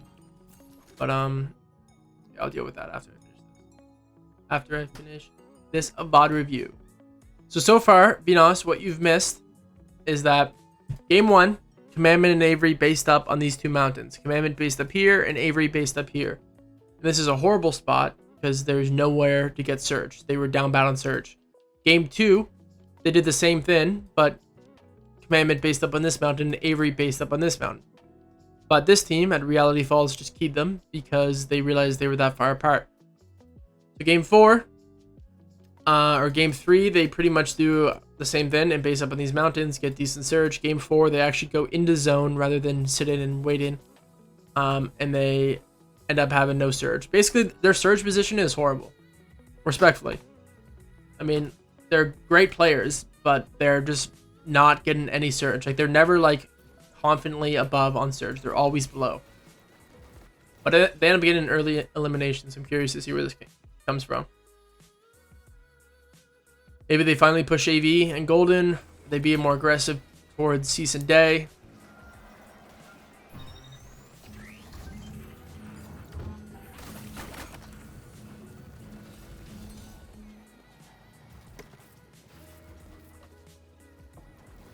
Alright, so this is good. They're actually learning from previous mistakes and blocking off their top against top Rave Cave.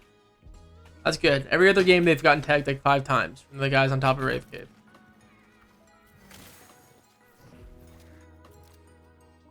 Where is Avery basing up? They're just going straight to it. Awesome. Let's go. This is what they needed to do. This is good. This is good.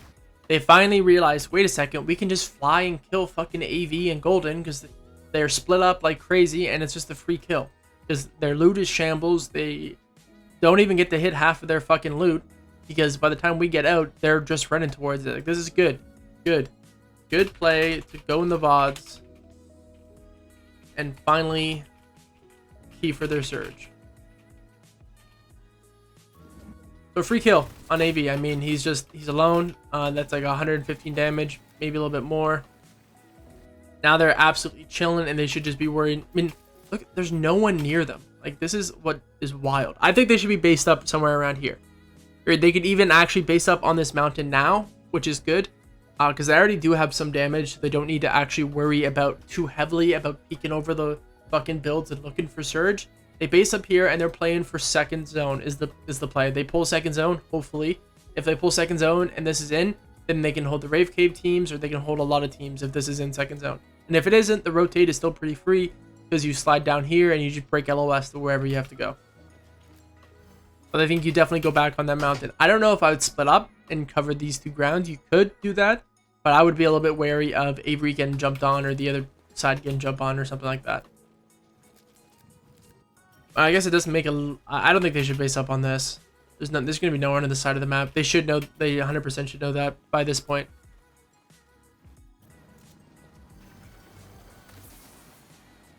They got a big to trade with. Tap, tap, tap. And they both should go on the other mountain. Perfect. Now, in this situation, they don't need to, like, really force Surge. They don't need to be constantly looking for tags. Like, they can kind of, like, passively look for it. So it should be like you're looking for free tags here and you're not actually committed to a fight or a bloom fight because you don't need it because you already have the kill from AV. So not committing to a bloom fight or trade in Surge. Just looking for free tags with no damage in return. See, right now, like, they're playing like they have nowhere near enough Surge, and which is to a case true because 90 people are up, so they do need more Surge, but they don't need to be forced in shit like this. But they can. I mean, they kind of have to because honestly, who else the fuck else are they gonna look at if they decide to stay here, which they do?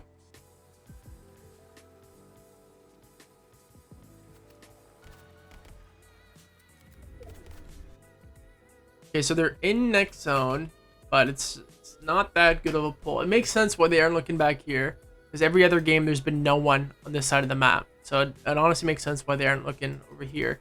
But I think I'd be more actively looking. Like, it really sucks. This mountain really blocks off half their view. They can really only look from like this spot here. So I would be more actively looking at Reality Falls and any teams that are going to try to run through this like spot here to get in.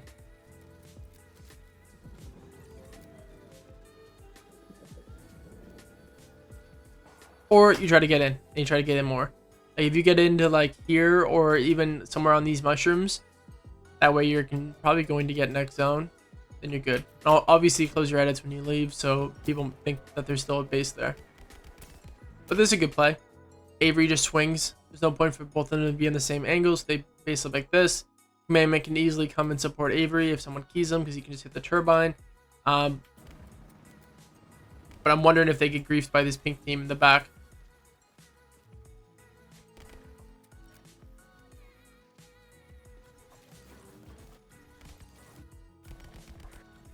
Yeah, because Commandment is not even paying any attention. And he gets landed on because of it. Alright, so not watching your flanks and getting pulled up on.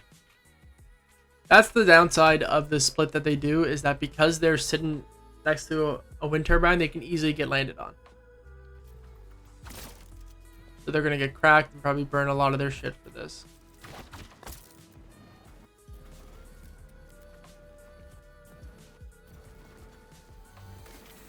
So I did like how they were covering, like if there was no wind turbines here or the Commandment looked earlier and recognized that these guys were coming in, then Avery could look at two different angles and get their surge from this guy. It's been good. All they needed to do was look, but I think Avery does get this kill, obviously, because we see it here.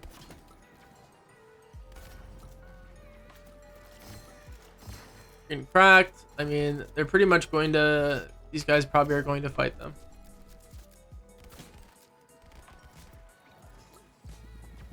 .64 above, they're going to have to fight the team above them or find surge in someone else. If they were, I don't know, I guess if they went over here, the rotate still would have been, wow.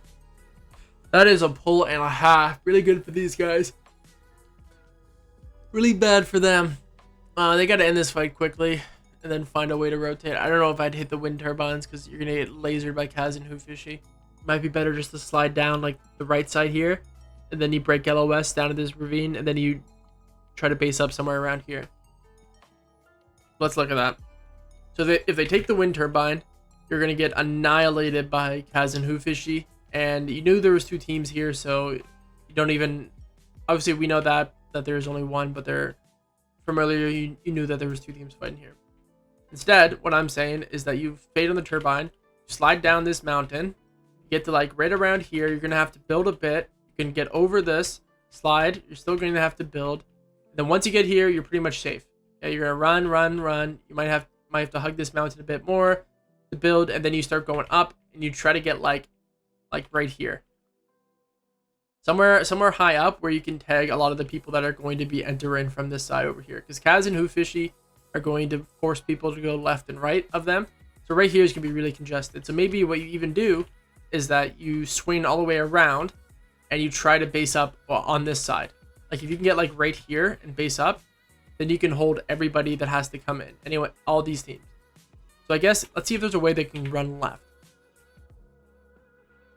You don't want to slide straight down because Kaz and Hoofishy are just going to hold you. So you could slide down this way. Get to like right around here. Now you just have to haul ass. You can use these RVs. Oh yeah, left it would actually work. Use all these RVs. Once you get to like here, you're pretty much free and you're in. Get here, you start going up, and then you get here. Actually, yeah, left looks a lot easier than right. Either way, they can go left or right around this mountain because they can just break LOS either way. But first, they have to deal with the team on top of them.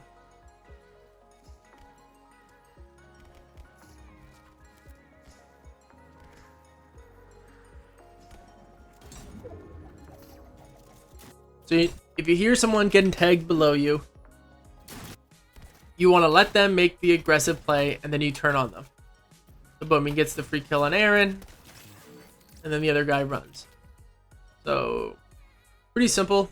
I mean, they didn't make any like Commandment did make the edit on them. I'm curious to see.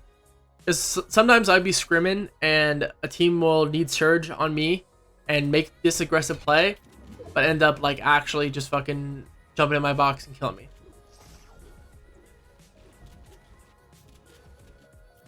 Aaron phases up. They block the shot. They armor it. Obviously, he's in your builds. You have edits on him, and that's a free elimination. His teammate is nowhere to be seen. Even if his teammate was here, he kills Avery. Commandment kills him. That's the play. So I guess, even though this isn't Commandment Avery, but for Aaron and Nevs, or if that is, if you're going to hop into a box for Surge, do it together. And if someone is hopping into your box for Surge, play defensively, try to split them up, eliminate one, trade if you must, and then full kill the other, or then eliminate the other.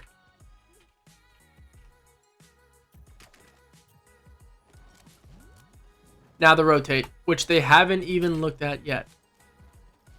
Zone is moving and they haven't, they're just focusing on the rotate so late. Zone is closing and they haven't looked at the rotate yet. You want to plan it. Like, sure, like right after you get the elimination, I would have said, fade on this guy. I don't know where the fuck he is. Let him go. Let's rotate in. That's it. The left side is free. Slide down. Gotta be building though.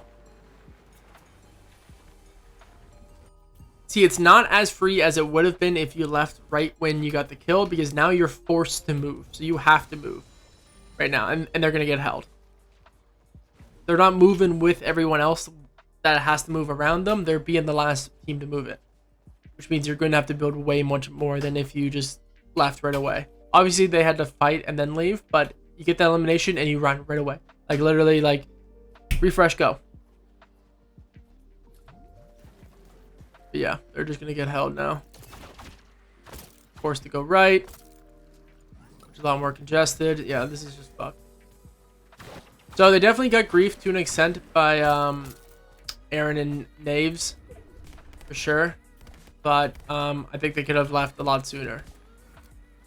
But really, I mean, if we think about it, that whole play stemmed from the fact that Commandment and Avery split up. So that's 2 times in their entire tournament they've split up like this, and Commandment has gotten jumped on. It's a good play if you don't, like, if they don't have a way to actually get to you. So if their wind tunnels were in the game, good play. But let's say, hypothetically, that Commandment and Avery were right here, where I said that they could probably easily get to. This rotate is pretty fucking easy. Like, honestly, you slide down here, you can get to this rock, base up and chill. You really have to worry about these guys up here, but they're going to be rotating in as well. You run up and over, okay, because you want to slide down, because you slide and sprint faster, so you're sliding all the way down, and then you can pretty much get, like, anywhere along here for free, or even get on top of the gas station if you wanted to as well for free. And that would be the rotate from here. But they're in a way worse position over here. They can't really slide at all, but they can definitely run over, base up here, kind of sit in. Honestly, if they're basing up here just to refarm, they block off Nico and Casker. Kind of have to worry about the top as well. You're sprinting, you're sprinting, you're sprinting. You can even stop here again. You sit, you wait, you sprint. Stop here if you got tagged. You sit, you wait, and then you run to the gas station like that. But I would leave immediately. Like right now. Obviously, they have the grapple gloves, so they can grapple a few of those rotates. But, I mean, so far it hasn't worked. Sit in and then grapple in. So nice. Go here, farm up a bit. They need the mats. I would have hugged the mountain more. I guess they were trying to get these mats. Run in. Still not in. Sprint in, you're building, you're good. Kind of weird to go that way, but all good. Barrels, nice. You hear fighting, maybe you want to go look at this. You do need Surge, it's Commandment with you. Yep, nice. Double pickaxe that, you might as well. Nice.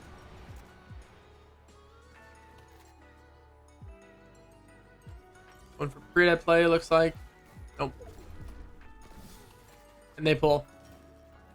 So I wonder why they go down early, even though they pulled. Probably Surge, honestly. I mean, they're wasting a lot of time right now, not looking for Surge. They are in a bad spot. They're in the middle of half, so they can't really even look for the teams that have to rotate in. So I think maybe the play is try to push out more, but I mean, they're not doing anything now. They know they're going to be below on Surge. They were barely above. So this is again, wasting time in the box when they could be looking for tags, looking for a fight, looking for loot, looking for tags. Let's do tags, fight, or loot.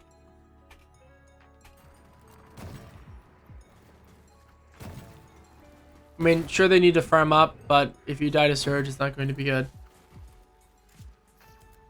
Game 6.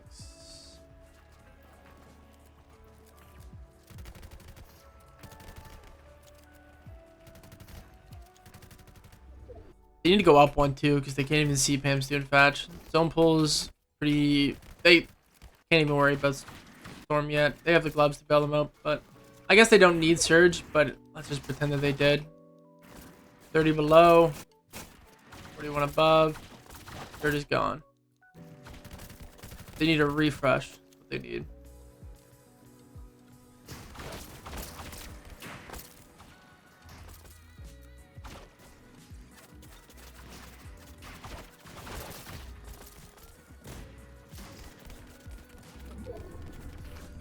Zone pulls further. Or just go back. Oh, it goes back. Lucky them. Lucky goes back.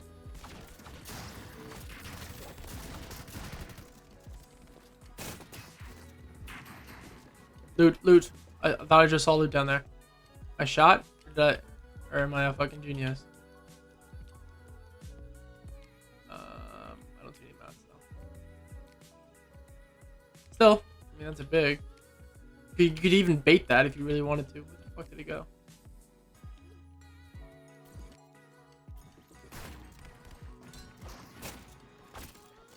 You gotta be careful when the zone pulls back like this, because good chances people own the edits. So if zone pulls back in your shambles, be careful because good chances opponents own edits. And they don't own any of the edits because they grappled into Storm. So, downfall, game 6. Now what went wrong? Commandment got landed on in zone 2 and fucked their positioning. Plus, aren't leaving early enough. Alrighty, game 7.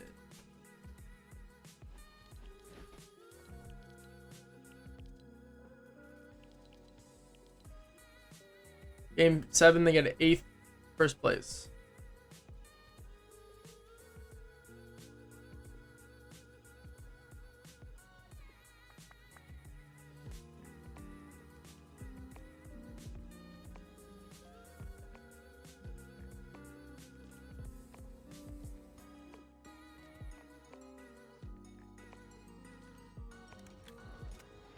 Skip ahead. We know that nothing's going to fucking happen. Do they have grappler every game? So far, yes. So far, every game grappler. But, I mean, they aren't playing that well. Like, honestly, they aren't. Really, like obviously, I know Commandment and Avery, way better, fucking team than I am, or players than I am. But they aren't playing that well. So far, every single game, if they haven't had grappler, they would have been nowhere near how many points they have. Just because first off, their whole game plan is based around the grappler, but their surge is just horrible. Like, they're always below one surge. And the only time, like, last game was the first time so game 6, that they actually had a good play to push AV and Golden. But every other game, it was just, being on the edge of Storm, or Storm being on your ass, and that's it. But yeah, grappler every game, for sure, which has helped. So right now they're at least 6 for 6 for grapplers. But I can read you. I mean, I'm gonna make this a YouTube video, so you can watch it all there if you want. But I'll read you the downfalls of the previous games if you weren't there for them. So game 1, it was poor position in zone 1. Game 2, struggling to find a good position for first zone surge tags. Game 3, struggling to find a good position for surge in general. Game 4, not adapting to the game and sticking with their one plan. Game 5 was poor position for surge early on, fucked them over later. And game 6 was commandment got landed on in zone 2 and fucked their position, plus aren't leaving early enough. Now we're going into game 7. So far, all of their issues have just been surge and positioning. And then bad position just fucking spirals into another bad position, and then that costs them the game. We can skip this. We know their path. They're going to get grapple gloves.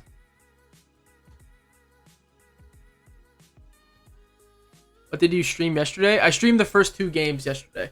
So late last night, I was like feeling like super like energetic, and I was like, fuck it, you know what? Maybe I'll start the VOD review early and stream, you know, try to do 6 games. But then like after 2 games, I just felt so tired, and I was like, you know what? Fuck it. I'm just going to stop after 2 and do the next 2 later, or do the remaining 10 later. That's why the VODs are split.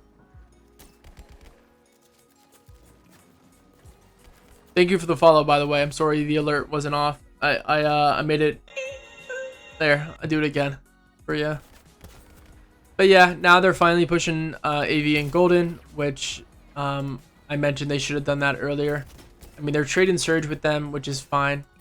The good thing about Rave Cave, and this is what we saw Peter Bot and Bila did last season, is that they can do this trade right here for Surge pretty easy, and then just run back to Rave Cave, hit all the fucking gajillion barrels there are and noms and extra shield that they left, and then just leave. So this is a play they can make every time, and it honestly will help AV and Golden because they'll probably shambles on Surge, but not really that much because they don't have the shields to heal back up unless they go back into down here and hit all those mushrooms that you can quickly hit up at Reality Falls. But overall, I think this is a good play. Let's write that down. Where's my fucking notepad? Sorry. Bring it over here. Game 7.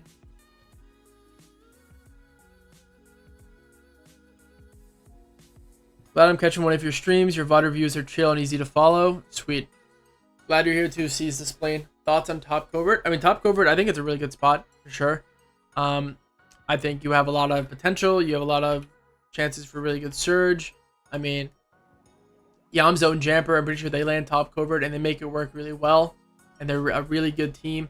So if you want to land Top Covert, you probably have learned from them. I feel like it has no loot though. Yeah, it does and it doesn't. So honestly, let's go on a little tangent here. I'll just include this in the video. Let's pop it open. I can't really see how much loot it has. I know there's a fair amount of chests in here. I get like less than 10 chests.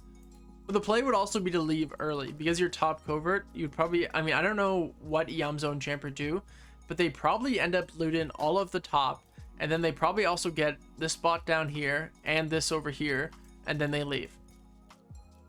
Because first off, no one's hidden any of this. Like, this whole spot's untouched, so you could easily get your 10 chests, and if you don't need surge, you sit up here, maybe you tag the teams in here, or you get some tags, or even you just hit this and then pick up all these extra chests. Because I mean, who's gonna loot these 2 spots? You know, the fortress might, but probably not, because they have to worry about the bridge and farming their metal from here. So that's what I think would probably be the best bet. But you probably just have to VOD review whoever lands up there. So Yamzo and Jamper, I'm pretty sure lands up there, but you VOD review whoever lands on the top and figure out where they loot, and then you'll be good to go.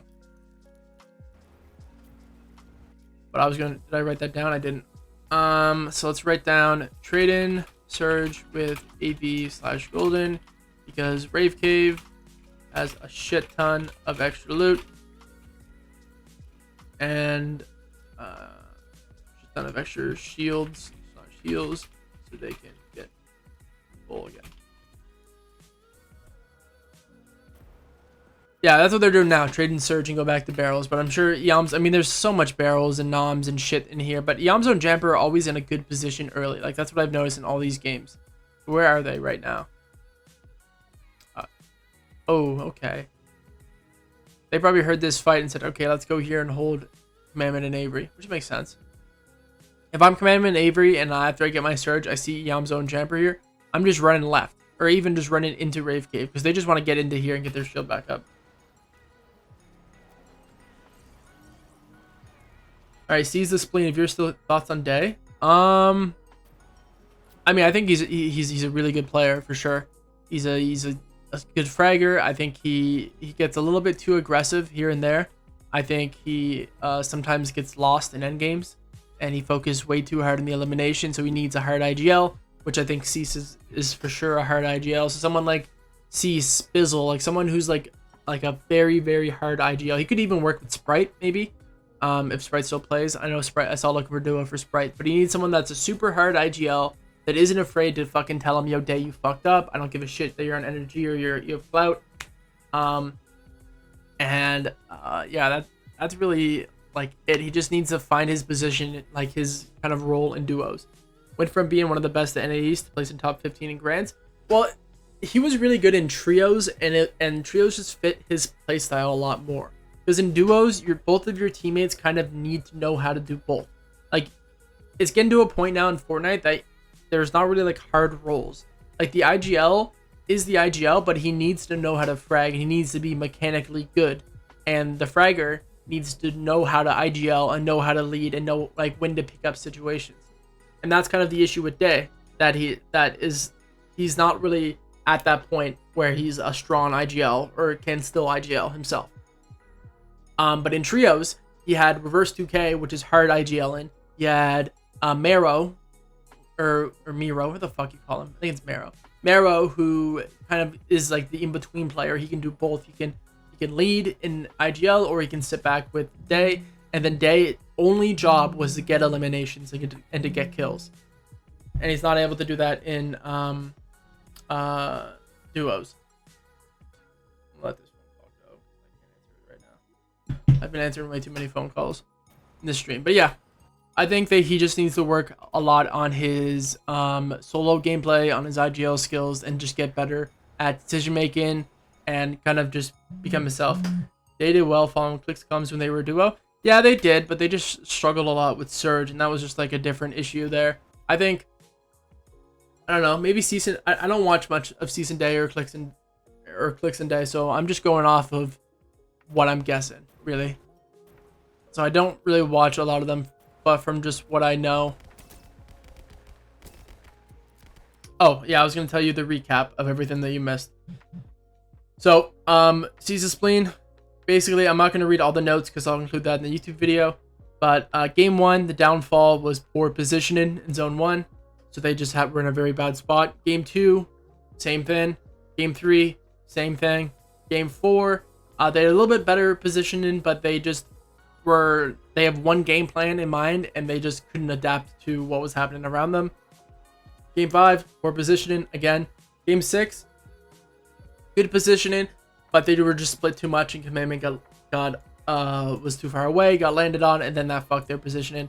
And here we are in Game 7. So this right now this is the first time they've pushed AV and Golden this hard. Every other time they've just sat back a bit on these mountains outside Wraith Cave and looked for Surge. So this is them going in the VODs, or having a coach or someone going in the VODs and saying, listen, you can't do what you're doing. It's not working. You're going to have to figure something out. AV and Golden, I mean, I said this literally game 1. I said, AV and Golden are such an easy team to look at. You just do what Peterbot and Bailey did, which is run back into Rave Cave like this, farm back up, and hit all these barrels that are around you. Jesus Christ. I swear, I go live on Twitch, and I become the most fucking famous person in the universe right now on my phone. This is good. Avery's in a good position. He claims Rave Cave. They already have a good amount of surgeon. Jesus fucking Christ. There's no one anywhere near them. Wow, this is actually nuts. How many people are left? 44 teams? They actually have no teams near them. So you're Avery. You're looking for teams. You're looking for information. If I'm Avery, I'm shooting this right here to see if anyone's here. I'm just breaking this wall and see if anyone's building or tries to replace it. Okay, now we know no one's there. Let's do the same thing over here. Let's shoot this and see if anyone's here. Okay, we shoot this. No one's here. Now you know. Well, wait a fucking second. No one's here. So you might as well go and claim one of these positions up here, one of these mountains. Like getting this mountain would be pretty nice. You slide down, you sit here. I mean, I'm pretty sure there's a launch pad up here. You can just take the launch pad and literally fly fucking right over to it. But you should be, if you see bases like this, and you haven't seen anyone for like a few seconds, you should definitely shoot it and see if anyone's in it. So shoot in bases, walls, see if anyone is in them. I don't know, he might do that like literally right after I click play now, but I mean that's the issue with Rave Cave. Like Rave Cave is like, it feels like a center POI. If Rave Cave was in the middle of the map, like here, it would be the best like spot to sit for Surge. But because it's fucking tucked away in the left, it's horrible. It's the same with like Sweaty Sands. Like that's why Sprite, Tahi, and fucking who was it? Sprite, Tahi, and Clicks. Was that the that was the trio. That's why they did it so bad. It's because they just couldn't adapt to the Surge situation that Sweaty had. Plus, like, they had the giant fucking UFO next to them, so that was horrible for their Surge. 165 above. A pair of people need to die. You need to get way more in. They hear the reboot. This is a free kill onto Jamper. So I don't know. Oh, wait, no, not Jamper. He's not even rebooted. Did he? Oh, he did reboot. Okay. I was kind of shook for a second. Zone pulls far as fuck, but Brazer Lotus. Gaber Clicks. It was Clicks that I meant. Brazer Lotus. Braze. Lotus be posting some weird shit in Sprite's chat.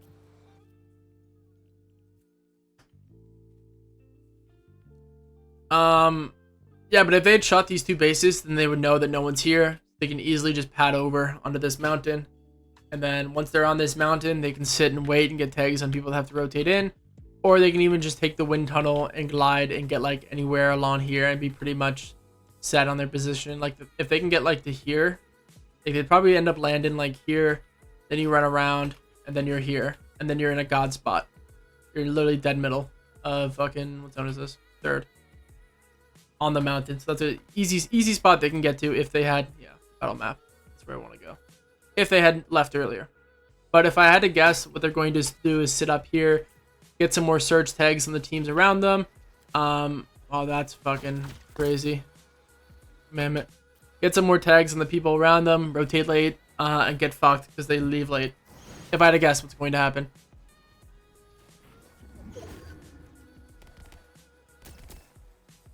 So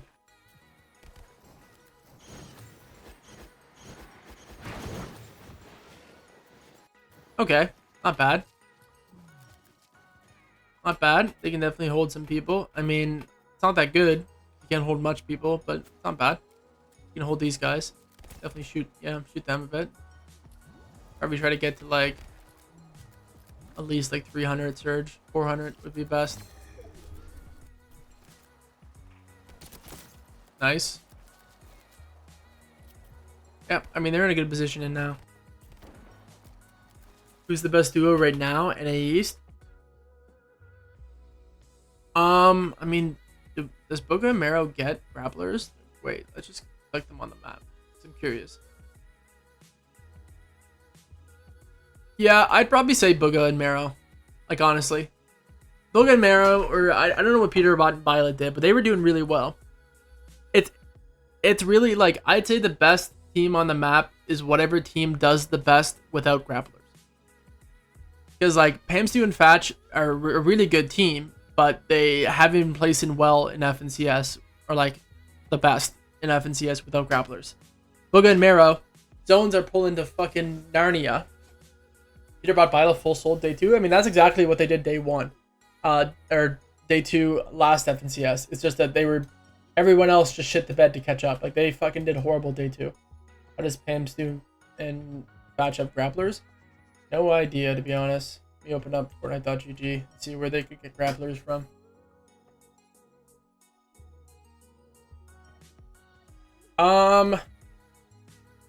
Good fucking question, honestly. What the fuck? Maybe they don't always have grapplers. Maybe they got lucky this game. We'll check next game. And see how they get grapplers, because I'm honestly curious. Because the only grapple spawns are Shifty and fucking Sunny. They got a kill, I think? Okay. So I guess Pamstu and Fatch would also be up there as well. But, I mean, Bugha and Mero are coming from fucking chonkers. So I don't. Yeah, I'd say Bugha and Mero are honestly the best team on NA East easily.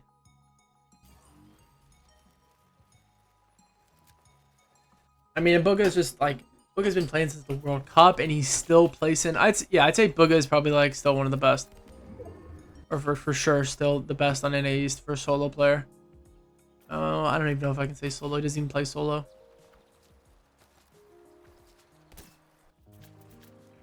This is a typical play. I'd probably do a bigger edit so you can see a bit more.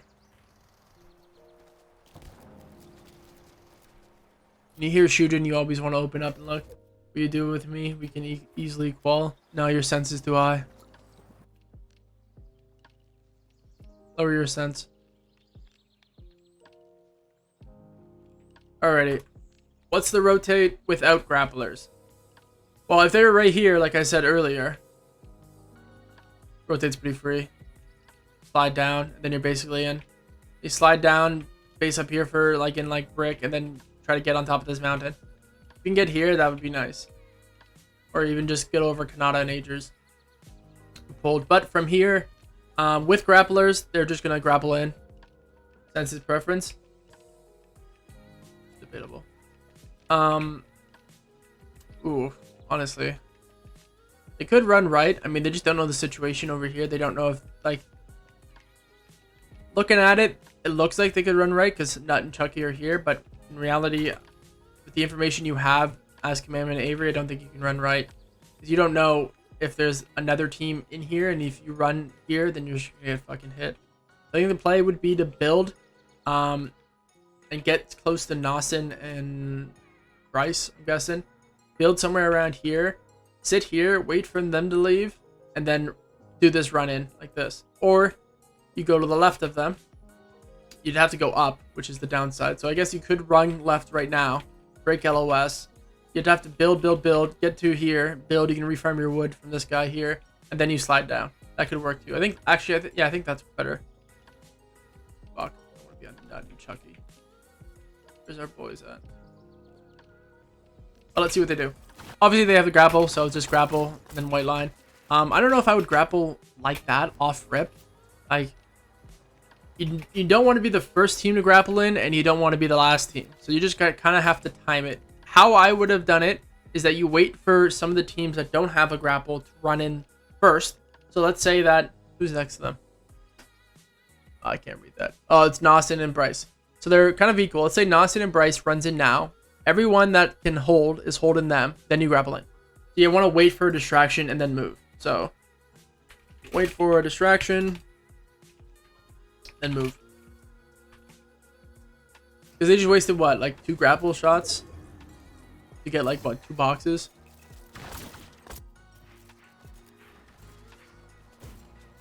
Oh, and they take height this game. Okay. Just have to watch Chubbs and Jackson.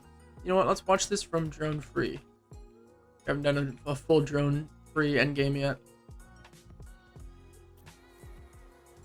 So whoever pulls fucking move in is probably going to hold height. And they pretty much pull it.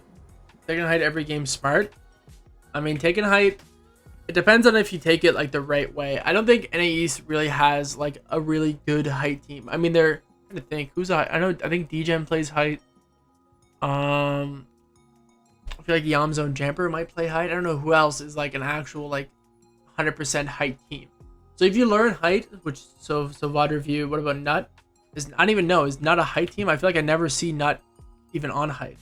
He might be a height player, but I don't think I wouldn't like compare him to fucking Queasy and Hen and Queasy and Vino and fucking like the height teams on EU. The height teams on EU are nuts. So you really should just be watching them. But if you can get height for free every game, then yeah, do it. What about Nut? He's always on height? Yeah, then I guess not. But even then, it's not to the same caliber as EU. I mean, they could kind of hold this.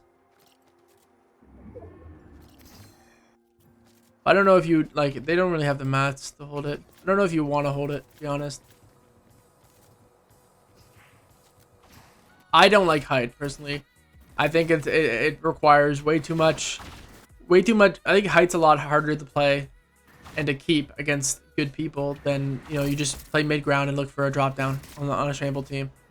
But I think it's like a high risk, high reward. Then if you know how to play it, then you can fucking pop off and drop like a fucking 15 elimination game. Alright. I know I said drone free, but I'm curious to see what happens. They have mats here, so they don't need to be forcing this super hard. Oh, they get pre-edited on. Good armored wall. Don't pulls to their right. Good grapple to front side. You want to be careful of sitting in old builds like this. You don't know, who's around, who might own it.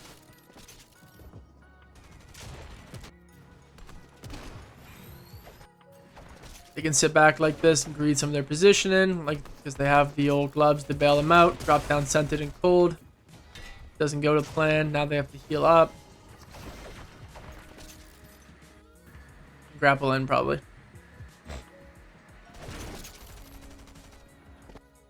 Cold with that hard pump. Yeah, Cold's a fucking demon. Cold is like insane. They end up going down pretty soon here. They gotta find something. Gotta force something together.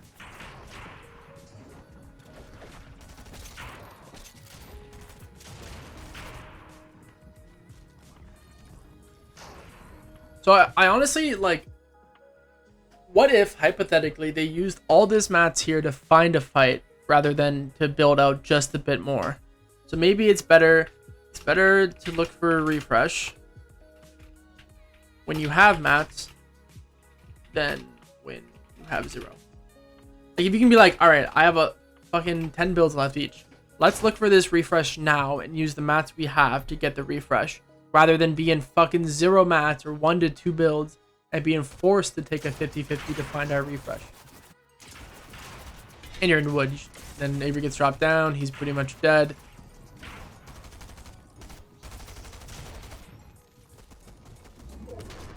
Still have grapple gloves. Can't tank at all. You guys gotta run in. You guys go left. And Sentence is gonna kill you both probably. Oh, you make out. Need 0 mats. They just needed to find a refresh in that time. Let's go back and see if there was an opportunity that they could have found one.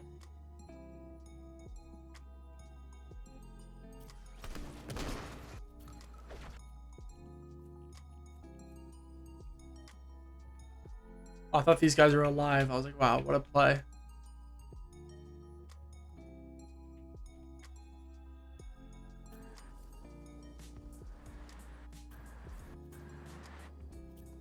Gonna drop down these guys. Nevify and Crisp are on their fucking tarp. I mean, if you know it's going down like this, you can easily look up. You know people are going to be running off and trying to get down. So you could look for those guys to jump off and get them. It's just unlucky that Cold fucked them up so bad, that pump. Now they have to heal. Now they're on backside.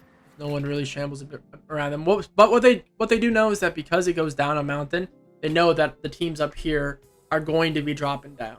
So if they wait, maybe they build out a bit more, the right or left, because these guys are on top of them, and they let a team drop down, they can catch one and maybe full box and get a refresh that way. But replay bug. Now they're in front side. They do have to focus this because it's gonna be annoying. Still on front side. You want to look for anything. You hear people above you. Maybe you go for a play on Sphinx here. He's in this box. You don't know that he's low, but it's going this way. He's already in front. What if you just pop this open and go for a play on? Oh, he armored walled it. Unlucky for that. Okay, so that's not there. Cease and sent, or not cease and scented. Hold and scented. Where are they now? You heard a team land next to you. Grapple team. If you hear people landed on grapplers, good luck. They're good. How to drop down successfully. What do you mean? Oh, like from the top? Like if you're dropping off from here, I'd say the best play would be like, let's say I'm jumping off of here and I want to land here. I would drop, place a stair behind me to block my head, and immediately dip off. Keep going down. And as soon as you land, place a stair behind you to catch yourself. You can waterfall down, like that's an option. So if you waterfall down from like here, you want to do wall cone, and then you edit the one cone. So you would edit like this tile right here. That way it pops open and it blocks you, and then you keep going down like that. But it's like probably best just to kind of like everyone kind of plays solos, no like shooting kids down. So how would you shoot height down right now? Well, you'd have to be in a position to look for it. So Acorn and Edgy could probably look for it. You have to find where they're connected to. So they're connected to 2 points here. They'd be connected to here and all the way back here. So if you wanted to shoot them down right now, I would probably wait until they're a little bit farther from the backside here. So now. And you shoot this right here. You shoot this one or this one. Actually, this one's way better, right? You shoot that and that would drop them down. You'd want to wait until fucking Chubbs isn't, because if Chubbs is back here and he sees you going to shoot this, then he's just going to hold it and be fine. They aren't connected, so Acorn and Edgy could look up right now and shoot them down. Do pre-edit cones and floor. Oh, like getting a refresh drop down. Yeah, you can go for a pre-edit play. It just depends on what they're in. Like you can go for a pre-edit play if you guys can coordinate that quickly enough. But sometimes like if like Pamsu and Fatch are just in wood, like you could just fucking spray these guys down and kill them. It really just depends on the situation. My bad.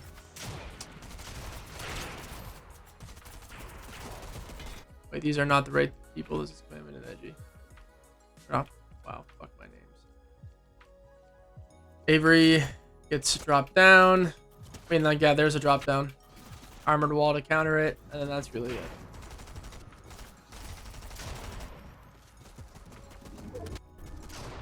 And it's just unlucky that when they run out left like this, Scented is here to fucking hold them. Pre-editing is good if you have the time to do it and the fucking 0 ping to pull it off. But, like a drop down is just like catching them by surprise. Like if you can catch someone by surprise and drop them down, then that works as well. Alright, game 8. We have 5 more games left. 6th place, 11th. You just gotta scrim. You just gotta run scrims. My teammate lives on the servers. Oh, then you're good. Then he has to have pre-edits on, and you fucking call for a pre-edit play, or even he can call for the pre-edit play, which is important. Like, make sure that you're, like, if he's the fragger, or whoever's the fragger, you have to let them make their own plays as well. He's frag, though. Yeah, that's fine. If, like I said earlier, you don't want to be in a situation where you have a hard IGL and a hard fragger. Like, you don't want the roles to be so split up. You want it to kind of, like, mesh together. Sure, your say matters the most, and at the end of the day, if you decide to do something, he should listen to it. But if he goes, hey, like, you know, I know you're thinking about going to zone, let's go for height instead. He should be the one that looks for height if you're busy. He should be the one to call these pre-edit plays. So he should be like, all right, I know you're focusing on the tarp, but come back here, let's go for a pre-edit play. If it doesn't work, it doesn't work, whatever. But he still should be able to kind of recognize a play. So being a fragger isn't all just about getting kills and fucking like being a mechanical demon. Like, you have to actually know how to IGL or know how to look for a refresh, or you basically just have to be an all-around player. And that's why Bugha and Mero are so good. Bugha is a fucking goat at getting kills, at finding refreshes. He's a really good solo player, and Mero is, you know, that was his whole role in the reverse 2K day trio, is that he was the IG, like he was just an all-around player. Like, he just meshed really well with what they had going on. We can skip the early game. We know what they fucking do. Same path. Get like, what, 50 tags on fucking, or like 50 damage on the season day. Zone is very far. And someone's already based up outside. Yamzo and Jamper.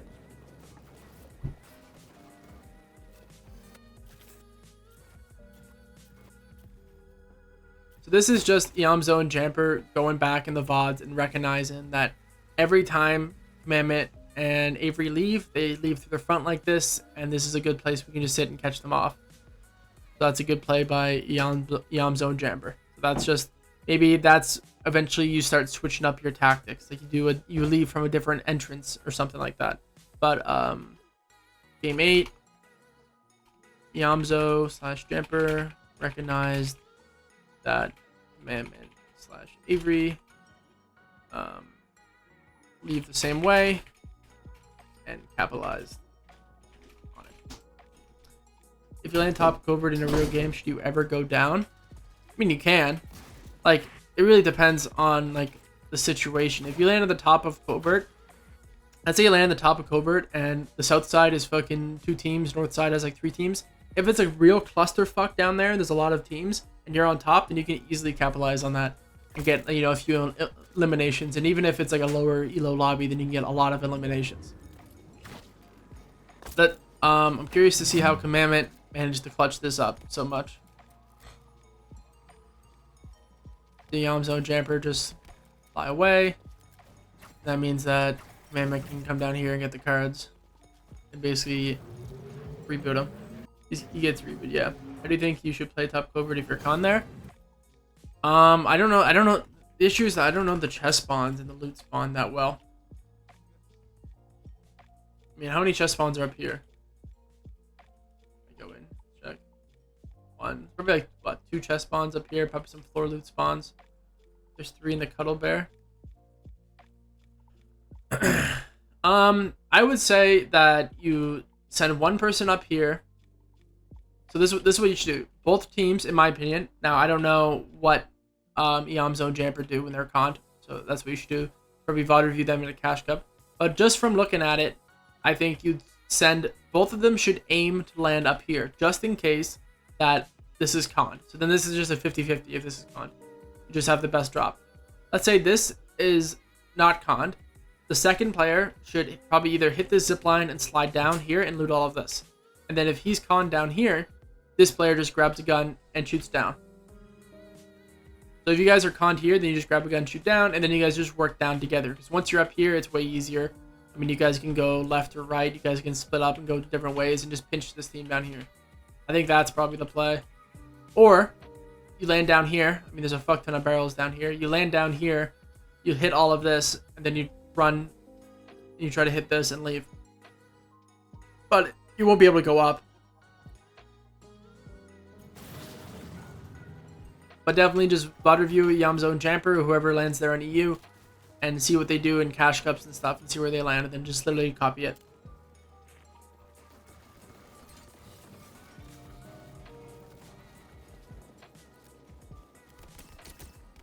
Nice, good tags. No one really good lands there in EU. Yeah, then I guess it's just the Zone Jumper.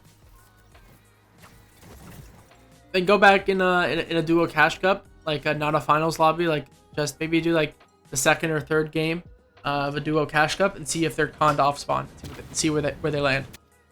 Or even the first game you could do, but the first game is not like the best players. They fly in, hit the tree, and they hear reboots. They're gonna go key this. Oh, and of course the fucking AV and golden.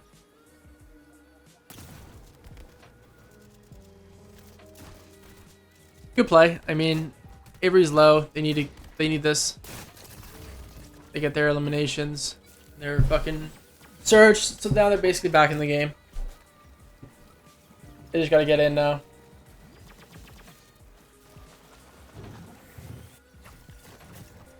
Hit this, fly into greasy, and you're free.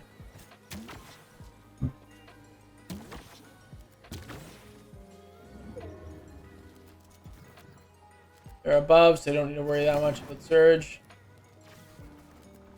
Zone is very far. I'd probably start swinging a little right. I mean, you know that this side's going to be like super hot. That's how I imagine they end up going down. If they just keep trugging along straight. I would never shoot at a team ahead of me like this. Ever.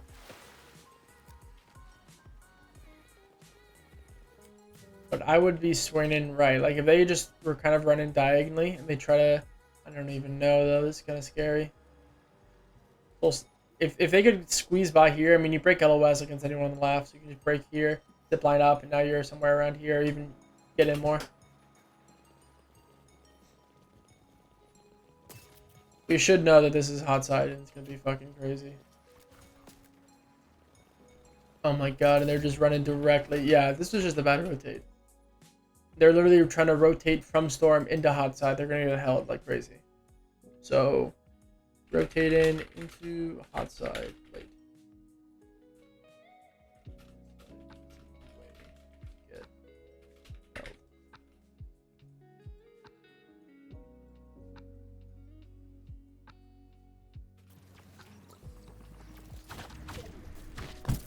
I mean, they literally have the grapple gloves, so they could have just used a few grapple gloves to get ahead of fucking Is Yam Zone Jamper, get ahead of them, and then rotate into like here.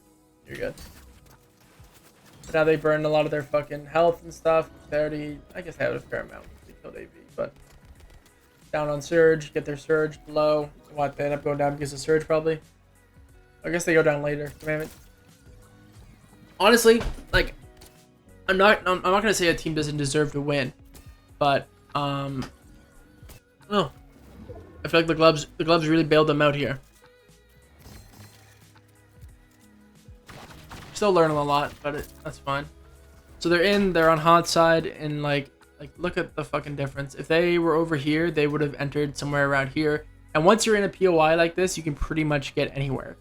So you just rat your way around, and you could get to any spot on these mountains because it's all just about breaking line of sight. And then you're in.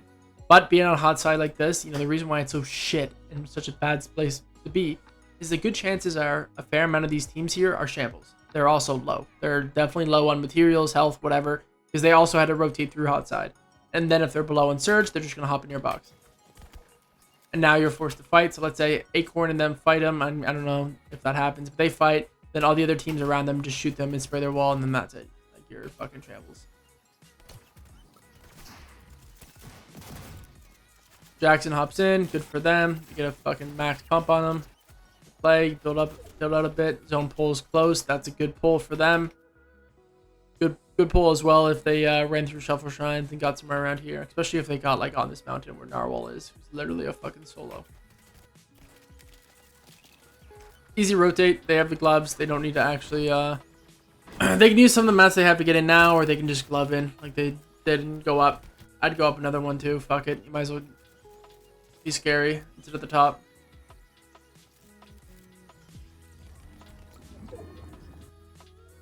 I mean, I don't know if I'd be looking all the way down there if I'm this team.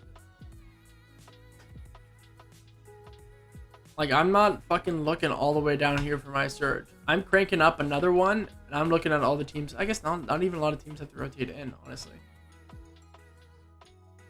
I guess this makes sense until one of these teams starts fighting. If any, this tree cucks them as well. I don't know. It's kind of a bad spot. Or we have to wait, break this tree, shoot it, and then wait for these guys to fight.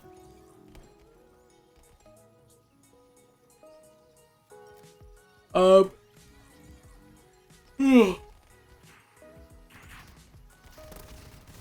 perfect, they're fighting.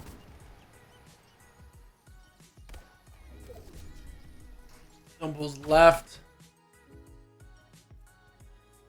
Good pull as well. Yeah, honestly the rotate's not bad. Tree's still here, so you can grapple and land like somewhere around here, box up wait. If no one's tagging you, then you sprint in and just get in and try to base up, like go up like 2 layers from here and be like here. Or even if you wanted to, I guess you can't really, you can take fucking Season Day aren't really contested height like Threats and Macwood are. So if you get here, you could just crank up like literally 2 layers and then go up a bit more and then be opposite height. Because Season Day clearly don't want it. Even grapple twice and then be there on height if you wanted to be a height team and play it. Or you can sit back, get more tags on everyone that has to rotate in from this side and then grapple in late. But we'll see if that works.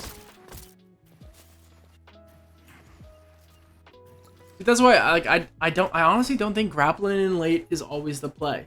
Like this is their game plan every single game. Every single game they do this game plan where they wait to grapple in and then they grapple in late.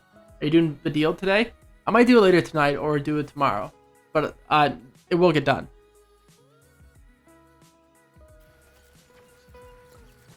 But like, I don't know, man. Sticking, so game plan. I don't know. Grapple in. I don't even know how to word this. Like, Knight or L grinder. I might just have to be an L grinder, honestly. Fucking hungry. We'll see. We'll see what I have in the go for tonight. Where do they land? Where do Vadeal and Jannisz land? Greasy, right? Greasy. Did they get Grappler? I hope they don't. I'd love to VOD review. I might VOD review Bugha and Mero. Too, because they don't get Grappler. Greasy. Did they get Grappler? Do you know? Yeah, I'm skipping through this way too much. Go back. I think so. So I think I'm going to do, yeah, I might do it tonight. It's like 60-40, or I'll do 70-30 that I will do it tonight. Vadeal, Jannisz, and then maybe I'll do Bugha Mero tomorrow. Because I do want to VOD review a team that doesn't get Grappler. Because that information will definitely translate better.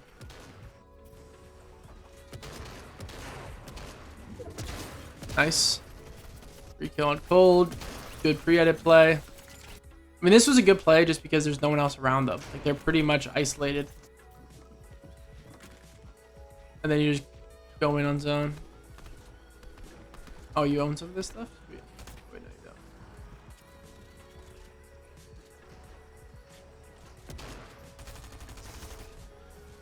don't. Man gets cracked. They're kind of fucked themselves by trying to go through old builds.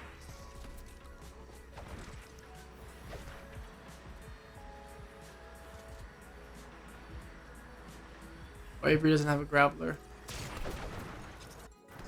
I'd imagine if only one of your teammates have a grappler, that one grapples in, sits, and basically looks back and shoots anyone that tries to shoot Avery. Or your other teammate that doesn't have a grappler.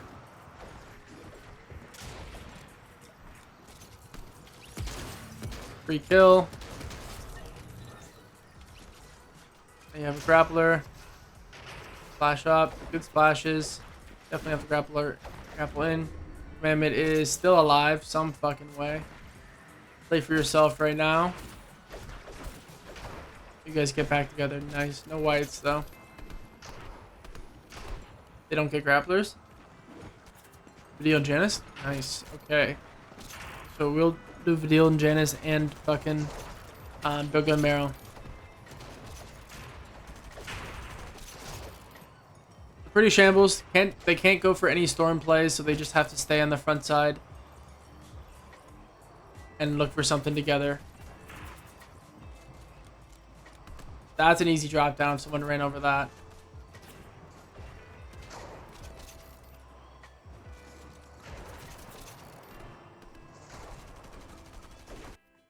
Alright, let's see what they're missing.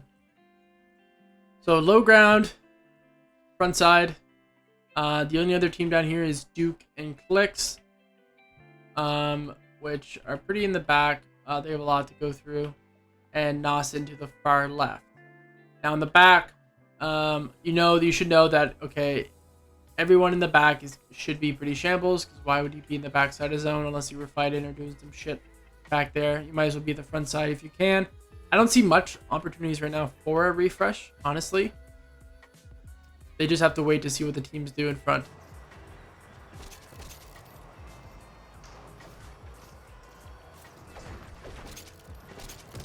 Nice. Go there together. Someone... I'd honestly, if I was Avery, I'd drop that. Yeah, someone's got to pick up that striker.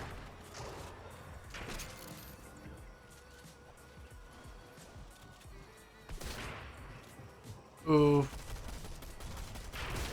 Can't go that way either. Yeah, Commandment's dead.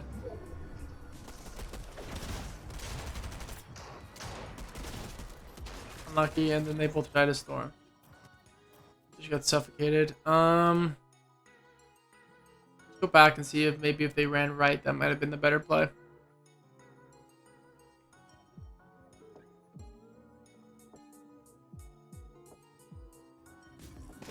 The off rip, they should know. Okay, wherever's next zone pulls, it is going up. Should definitely know that, or at least be more aware that it is going up. Have they killed Nawson yet? Yeah, they have. I hate it when it pulls up hills. Yeah, it's horrible. They killed Nawson, and oh, they can't even go right. Yeah, they're just fucked. Yeah. The only play they could have done is get up earlier, but then they probably wouldn't have gotten the refresh on Nawson. Yeah, they're pretty much fucked here. Not really much to talk about there because they can't even run right. Play mid-ground, that won't happen, right? Depends on the hill. I mean, mid-ground is like a huge like layer. Like, here, let me open up.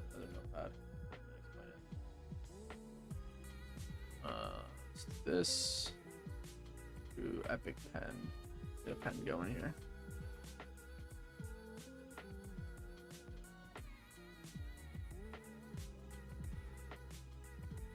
All right, so we have height all the way up here, and then we have low ground all the way down here. And technically, everything that's in between is mid ground. So really, you can be a player who plays second. I guess technically there's also second height, which would be this. And then low ground is literally like the ground, the very bottom. So this would be the layer situation here. Now, depending on the hill, let's say the hill happens here and it goes up like this. It's a pretty steep hill. But in most cases, like right here, early on, the IGL or the fragger should be like, yo, zone pulls up. And that's when you start, fuck, what did I just do? That's when you start like actually going up earlier. So you want to kind of follow the way up. So you want to be like building up like this. That way, because everyone else is also going up because height's going to want to go higher and higher and higher. And then you're on the same layer, but just on a different altitude. And then, or worst case scenario is that you don't go up and you get suffocated because this team's going up, you know, this team's, I can't do a straight line, but on the mouse, but like all the teams are going up and then you have to go through all these layers and you're fucked. So it really depends on how steep the hill is. I mean, if you're all the way up here, you just like barely have to go up and you're good. But if you're like mid ground and you're like 2 layers above low, then you have like a long way to go and then you're up. Like if it went up Polar Peak, you were fucking dead.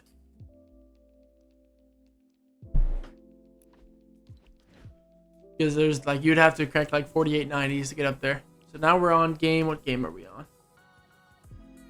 Close this, we're on game 9. Honestly, these last 2 games, there haven't really been that much to talk about. Just record in and go again. Okay. God bless. I thought I fucking last 3 games weren't recorded. They do the same thing. The early pushover on AV and Golden. And get their surge on them early. Again. It was a good play. So, good play. Get their surge on AV/Golden. I mean, what should have happened is that AV and Golden should have realized, okay, Commandment and Avery are really struggling with surge, and they're going to look at us every single time. So instead of ending here, let's start here and end over here. Sure, we won't get to use the rifts, but that doesn't really matter that much because we have tons of geysers over here, and the rotate through here is pretty easy. Like, not a lot of teams will base up anywhere around here for their surge. Most teams will just rotate in. So that's what AV and Golden should have done. But they didn't. So, like, if this happens the last fucking, what, 10, 11, 12, last 3 games, then I don't know.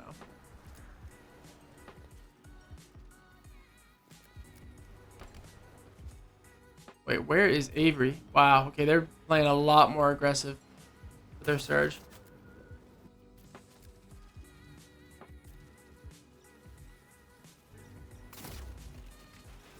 And they almost died because of it.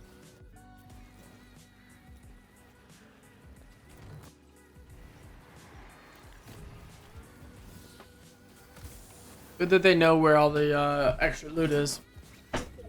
But still, good play. Get their surge on AV/Golden and go back up. This is exactly what Peterbot and Violet did, except for they just did it in a better location. Because when the collider was here, they would just sit here, and this is a good spot for surge. When the collider was there.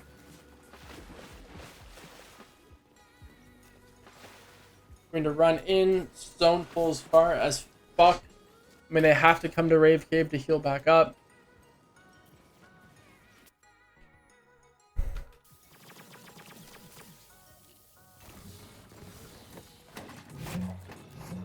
Goal is probably to just to fly straight in. Probably just have to white line it.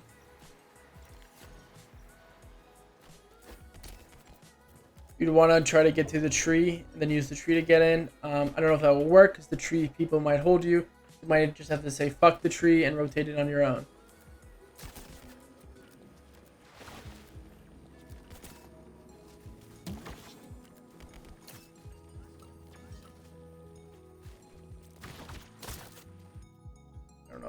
That's a little scary. I think I would. I don't even know. They're in a real bad position. and they get fucked because of that. It would have been nice if Avery didn't get cracked back here. I don't know. Maybe you tank storm. You keep whites and you tank storm to get into a better position down here so you don't get held. Maybe. Tank storm zone 1 to be in a better position to get into zone without being held. Because this fucks them now. Like, this is, even though it is their best game, so I'm curious to see how they come back from this. They're burning a lot just to get in. So it just has to be some crucial... These refreshes won them the game. These two right here. That's why they won this game. Or not win. That's what they got third, sorry. God bless Cease there. But look, they have 70-ish builds each. Bad. Easy rotate. Breaking line of sight. Using the grapples in the open space. Now you're at this house and you're pretty much in. Because you just run in from there. Hit the mushrooms that are there. Shit.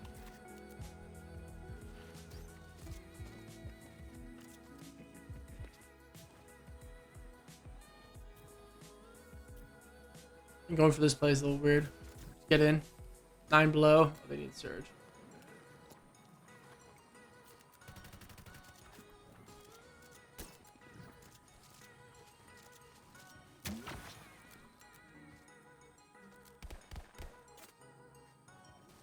Nine above, then you look for something way more actively. 13 below. This looks like they're about to go up and fight Cease and Day. What I'm getting from this build right now.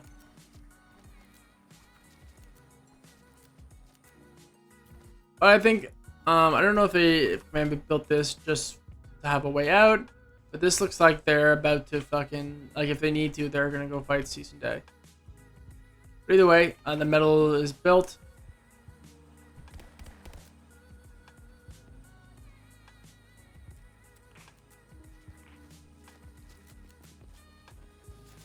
And the rotates are easy. I mean, I don't even need to cover them. They're just going to break line of sight using all of this here.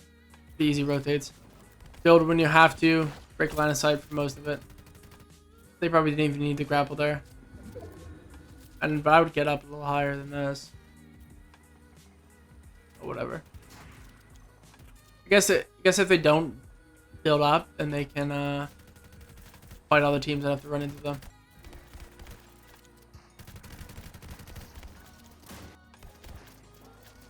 Yeah, so they need to fight.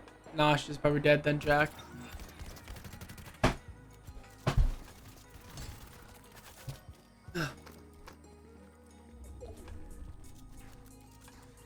Oh, and they pull zone.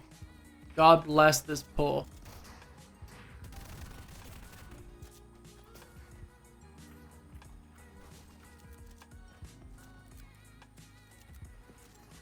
They're looking for Jack right now. That pull, oh, there he is.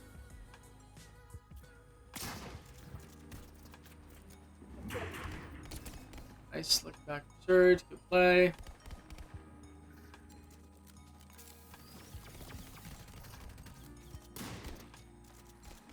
And some piece before. Go up.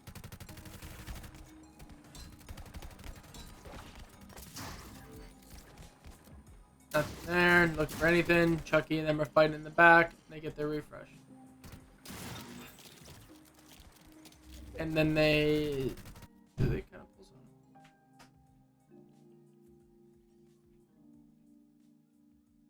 some? Not really. I mean, it's a pretty easy rotate because they have the gloves. But if you don't have the gloves, wow, all this loot, holy shit. We know teams are going to be going for that. Without the gloves... You probably run left. Probably run. Use, place your stairs behind you here. Jump, sprint, slide, and then try to get the front side from there. Or even just base off of Rocane.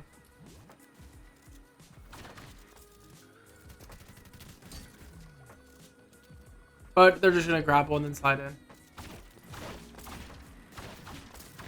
Wow, good. That's a good play. Contest height.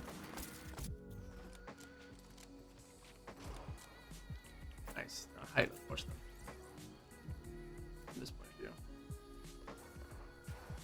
Alrighty. On height, both have AUGs, I think. Nope. Commandment has an SMG. That's good. Commandment has to worry about staying in the back. Avery should be at the front. Good play to not single ramp this. I mean, the reason why you don't single ramp this is that if they break this out, then they have to break the other side out. And the reason why Commandment's back here is in case they try to break him out from the back, Commandment will catch it. I think I would probably want to connect this one more. Maybe if this was a cone, not a stair, because this is only connected by this one floor right here. All good. Avery just has to go down and connect at the front. This is a good point to connect that. Still only connected by that one floor. Spraying second height. The purpose of high ground here is like best case scenario for you is that you force everyone down and then you drop down with it. So let's say instead of second height being here, let's say it was here. That means that everybody is on the same layer, which means people will die quicker. They're lower to the low ground, which means people will die quicker. And everyone's just way more shambles. So the best case scenario for height teams is that you kind of sandwich them and you force them down on low, where they all die out super quickly, and then you win. So win on height. Keep trying to force teams down so they fight to get eliminated. So you should be definitely spraying on any of the teams down here that look like they could fuck you up. Stone poles back, which is good and bad for a height team. It's good for a height team because that means that you can just go over your old tarps. It's also bad for a height team because it also means that everyone else can just go over their old tarps and you have to spray through everything. Commandment gets cracked. Still spraying. They're connected in the front by a lot, so they don't need to worry about the back too much. Go back on these guys. See how they end up losing this game. Oh, Rise and Trashy go for a play. I guess that's the downside of you guys not being on the backside, is that Trashy and Rise are able to go up for this play, and now you guys have to PG. And there's no way Trashy and Rise can chop this out. Oh, and Rise falls to his death. Unlucky. Yeah, but there's no way that they can chop this out. It's just connected in way too many angles.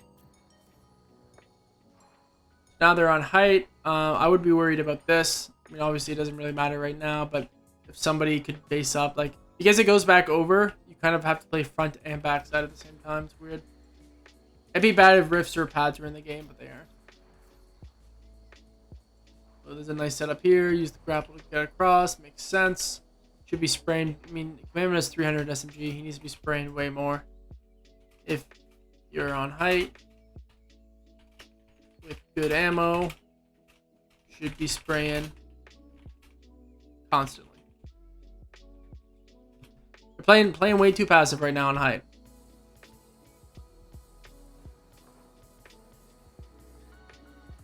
Like, I know you go through ammo quickly, but like,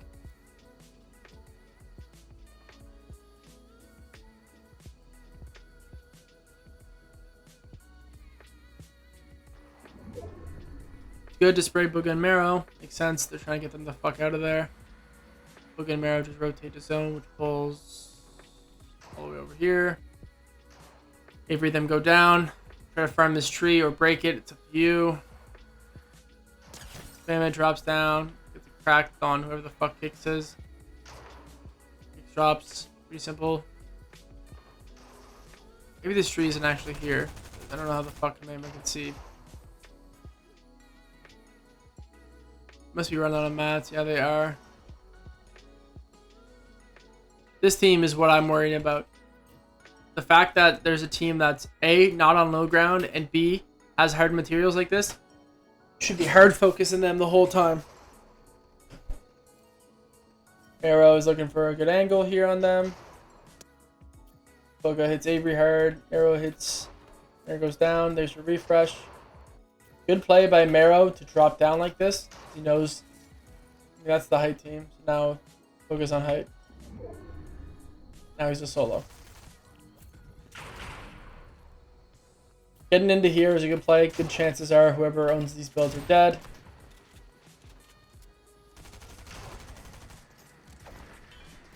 Cool, probably. They got second or third. I can't remember. One of them.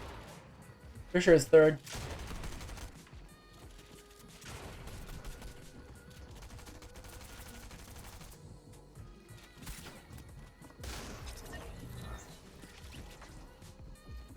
I'd say the reason why they didn't win this game is that they were just playing way too passive on hype. Not looking for a refresh, not looking for your materials. And then not having any materials and having to go down. Right. Downfall of game 10. Game 9, sorry. Playing too passive on hype. Not looking for a refresh. Or even eliminations. They should add way more eliminations if you're... Because at that point of this game, like, height was so close to low ground. Alright, now we're going to game 10. It's supposed to be the game... They win a game here. Game 10. Okay, sweet. We get to see a win.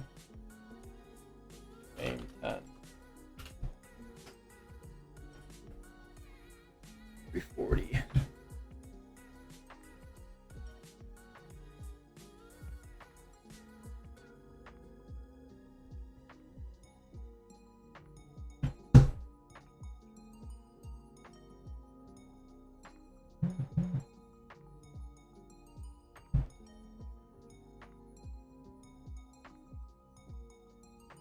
On my Snapchat keeps giving me like notifications for people sharing shit on their story. Like people I haven't fucking talked to in like 9 years. Like literally it's like every day it's like random person you haven't seen in fucking 5 years shared something on their story. It's like I don't give a shit. Honestly, I don't. Alright, so their position in this game, they aren't pulling up on AV Golden. And instead they're sitting here and holding. Is that Nut and Chucky, I'm guessing? Yeah. They rotate early. Good. Yay. Finally. Finally, they actually rotate early. They fucking fried Chucky. Good time to go is right now. Good time to move is right now. Let's think about this. Nut and Chucky just got annihilated. They hear that. Ideally, Jackson and Chubbs are fucking staring down Nut and Chucky. Too bad these trees don't break. You might be able to swing left right now and just fucking run into zone and get way deeper in. I mean, you could get like, you could easily get to the gas station. You could even, no one's even on the bridge. You could get like in a way better position. Even get right here, break all these trees, crank up the metal. That's it. Very least, you should be using your elevation to look around. So let's write that down. Using your elevation, gather information that will help your rotation. Wow. Fucking rapping over here. But Avery isn't even, they're just looting. The thing is that while they spend time here, they're letting all the other teams get established around them. And that would just make your next rotation way harder. Because there might be a team that gets established on this bridge now, like Jackson and Chubbs are running that way, and that's just going to make your next rotate way harder. So instead of doing that, they could be somewhere around here right now, and then just run in and get to here, and then hold people. But they do get a fair amount of surge from this spot.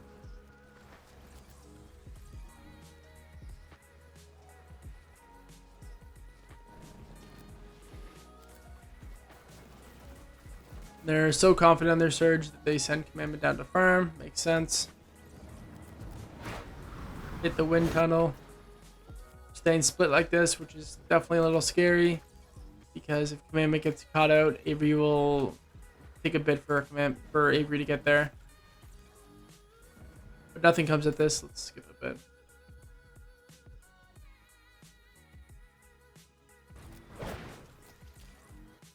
Don't pulls very far. If they were on this bridge, honestly, the rotate would be harder if they got this bridge. I mean, what are the chances zone pulls here? Rotate would probably be harder. You'd want to go down and probably enter somewhere around here. You can hit this pad to get in further if you were on this bridge. Here, you slide down the mountain. Of course, you look to see what teams are here. We have this team here. Slide down the mountain, base up somewhere near them, then cut through tilted and enter somewhere over here. Probably you would get zoned off by these guys quite heavily if they're looking at you. If not, you might be able to base up right next to them. Or base up somewhere along here. They run right. play. They're gonna stay down. All right, that makes more sense. Stay down so you don't even get shot at all by these guys. Cool. Free as fuck. No one's even looking at you. Golden, an extra big. You're good. Now you're getting tagged a bit. Doesn't matter. You just found a big. You're chilling. Keep getting in, and now you're on edge. Edge, you can sit back and hold.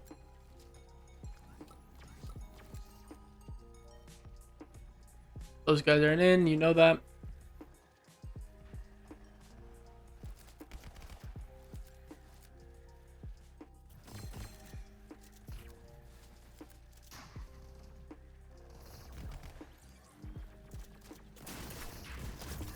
Nice. Free kill. Now you have the box fight. Jack and fucking Nosh. Or just run back up to your old base up there.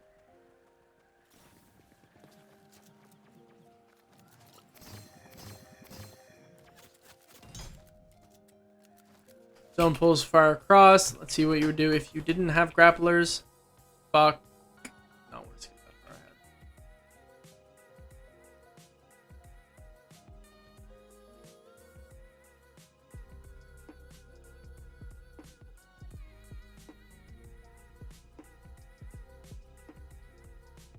Damn, they already make this rotate? Or no? I'm just too far. They did already make the rotate. God damn. Where did I skip?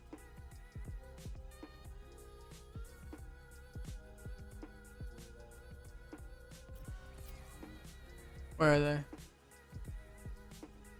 Dude, what the fuck? How far back do I have to go?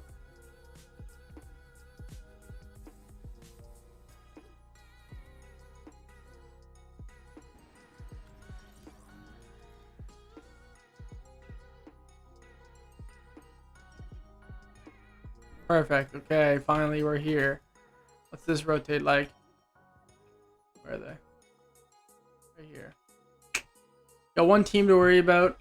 Probably really need to learn how to rotate with the grapplers and how to position early and mid game. I think I have videos about it on my YouTube. You need to get me right. I'm pretty sure I have videos.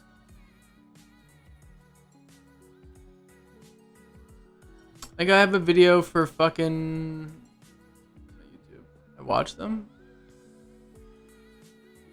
The Fortnite zones explained 8 days ago. That's a good one. I'm just so dumb. You just gotta practice. And that was 8 days ago? Fuck. I didn't realize that was not that long ago. Jesus. Okay. Watch the recent one and the 1 month ago one. Yeah, I gotta get back on my grind more. I don't know about the... I think I would just fucking white line and shoot this to see if anyone's here. I mean, this is fully built here. Shoot this a bit, you see no one's here. You just base up on top of this. Fucking 2 grapples and you're there. Edgy and A corner down here. Oh well. They gotta go up. They gotta go up if they want to go here. Or base more over here. Find their surge.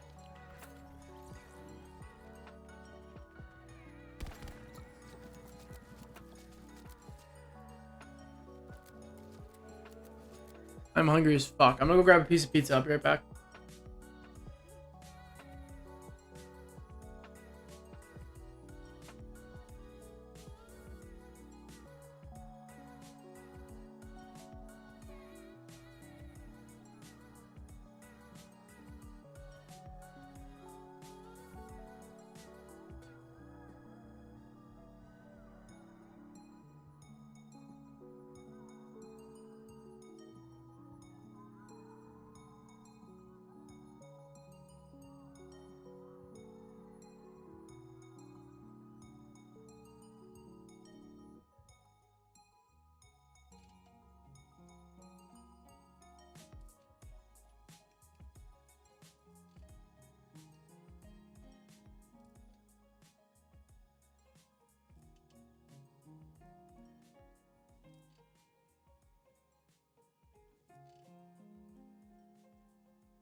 Pizza's so fucking good.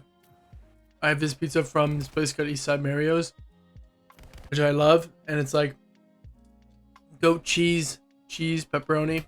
So good. Alright, I'm gonna mute, slime this shit back, and pause if there's any notable things. This rotate's super easy. You just literally run right, run in, or you can grapple in.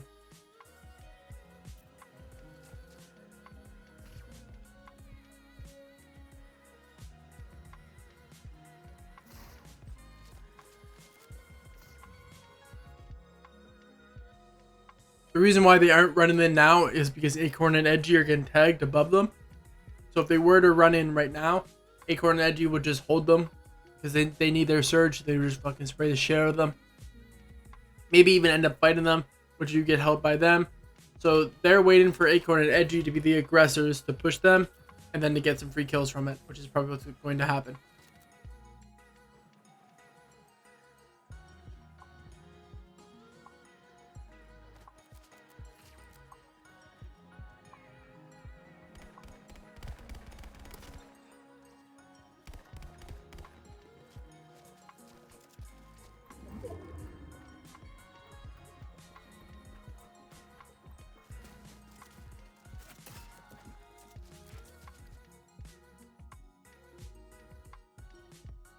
I don't think I would worry about this elimination.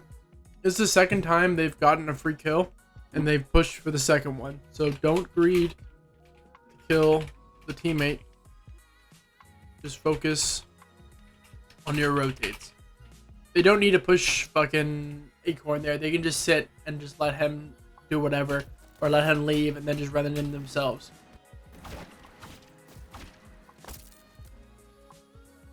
Now they can hold him.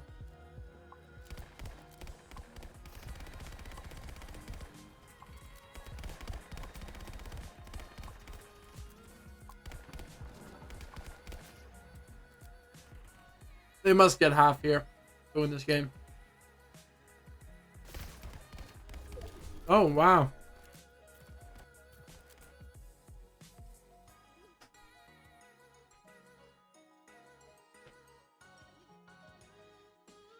The biggest thing with rotating without grapplers is just breaking line of sight and then building when you camp. I mean, the rotate here is, you know, someone's to your right. Two Fishy just died there. If you're watching and you could recognize that, you might be able to go pick this up. I don't know if it would be worth it, because then everyone else would hold you. But you're gonna have to build off Chewy and Fabled here, and users and Skittles. But once you get to like right around here, you start building a lot. You're probably gonna have to build a lot more on this rotate. But your plan is to probably either just to white line it, go straight through here and build where you can, or you start working your way towards Skittles and users. Maybe you base up like right here, wait for them to move, and then you work your way in like that. You kind of follow the whole pack then left. But with grapples, you just grapple in.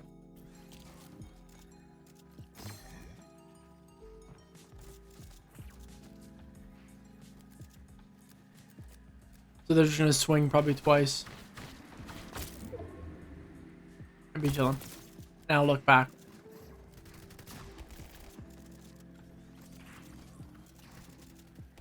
Simple stuff so far, and we've seen pretty actively. This is a good fight to get into. At least get that loot. Any whites? Get some whites. So Avery can run back there and get some loot. Full zone pretty much. Right? See how height's looking. I like how you explained to rotate without grapplers. Yeah, well, it's really important. I mean, like, grapplers won't always be in the game. There will, hopefully, there might be some forms of fucking other rotates. So you can't really contest height at all. Macwood and threats should be. I mean, this is gonna be a scary spot to grapple from as well, because you know Macwood and threats are staring down Fabled, Taco, and Chewy Pug, and you can't even go down. So maybe you wait until you hear them shoot, and then you grapple. Probably be the play. Now, if you had to make this rotate without grapplers, you probably have to drop down to an extent, or jump off and connect here.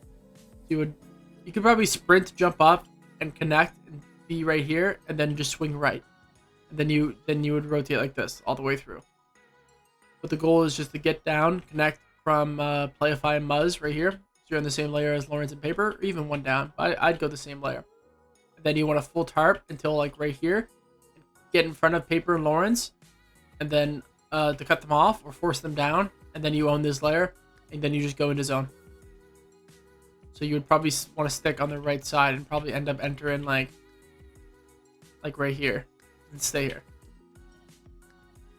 And obviously you'd be rotating the way by sprinting and jumping and sliding and not like full tarping, but doing something along the lines of that.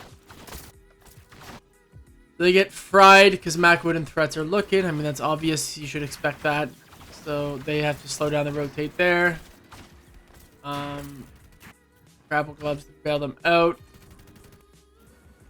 Try to get back onto each other so Avery can hold.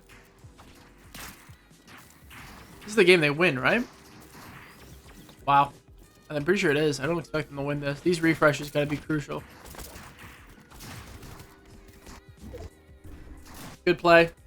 Good play to go for the pre-edit. It doesn't work out right away. That's fine. One of them must have communicated to run back and focus on zone, so very good. Wish Fortnite collabed with DC and Marvel permanently, and then there's DC and Marvel POIs like Google Stark Injuries, Gotham City Batcave. Yeah, that'd be cool. Honestly, like here's like an unpopular opinion that I think would be kind of fun. I wouldn't mind that arena and fucking like picture all the crazy shit that's in pubs right now, like with the trees and the saplings. Maybe no tents, but everything else, I wouldn't really mind that in like actual competitive Fortnite. Some of it might be fucking annoying, but there's so much bullshit items that actually like really well counter each other's. Like there's cars and shit like that, but the heavy snipers, maybe they make it so the heavy snipers fucking deal like they do like 150 in the head or some shit like that, and they're super hard to get. Like if we had all the same items that are in pubs now just adjusted in competitive, I think that would be kind of fun. It'd be fucking amazing to watch. It would make watching it way more fun. And it would bring the casual viewer base to competitive to watch it because they can still somewhat understand the game. It's not like a completely total game, which like I played like some squad fills last night with some random people, and it was fucking wild. Do you think the Storm Scout should be in comp? Yeah, I mean, why not? Why not? Why not? Why not bring the mythic back? The only way you can get it is through gold. Let's say the only way you can get gold is by bounties or challenges. So I don't know if you remember, but back in Dirty Docks, for example, because that's where I used to land, there were challenges you had to get done. So farm up metal, sit in storm, take fall damage, drive a truck through a building, some shit like that. You would do those challenges to get gold, and then if you want to, you buy the mythic. But what you're doing is that you're spending your time to get the gold instead of, you know, rotating and positioning. Plus, if you're con and everything, I think the more crazy items in Fortnite, honestly, the better. It just all has to be balanced. So balanced crazy items. It'll make the game way more fun to watch, and it just like adds like a certain level of just fucking like creativity to the Fortnite. Building is always already there, but like if people have like fucking like boogie bombs and like 0-point rift fish and fucking saplings and shit like that. Maybe no reality tree saplings and shit like that, but everything else, that was a good drop down. That's a whole tangent there. Maybe I'll make a Reddit post about that. Swim skill would be good because you can predict zones and less RNG. Yeah, it would be, but you know, it'd have to be at a POI with an NPC to buy it for gold, and then it'll probably be contested too. So that's like the trade-off, is that if you win Dirty Docks and you have the time to do the challenges to get the gold, then you can get the Storm Scout. So like, that's how I think things should be, is that if you want something good, you have to land at that POI. And if you're uncontested in Grands, then you're fucking uncontested. Like, if I could make like an ideal map, I mean, we're getting off like a fucking tangent. Like, we're going crazy here. If I could make an ideal thing, let's just say we take everything that's in pubs, other than reality trees and tents, we throw them into fucking competitive. Maybe no heavy snipers, but everything else, throw that into competitive, and we add a wind turbine that goes all the way around the map.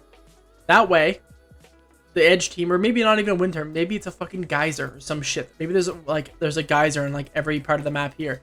That way, the edge people can get into zone, and then that's it. That's all we need. You know, we don't need pads. But you know, if you want to add them, you add them. And that's it. And we have fucking crash pads, shockwaves. Like, you just get so much wild shit. It would just be amazing to watch. It'd be frustrating, but it'd be fun. Because the big issue is that like the landing on the edge is fucked because you just have to rotate so far. How many POIs and how many splits do you think should be in the game? I think there should be enough POIs and splits to where probably like 3/4 of the lobby can have uncon, and then other people have to contest. I think there has to be people contesting people.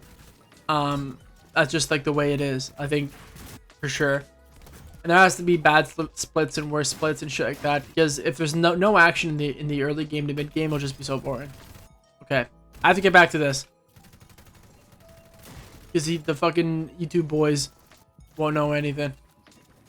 God, I missed all of that. I have to go back through and play this. Right now there's a lot more splits and POIs and ways to loot on the map for duos than people think.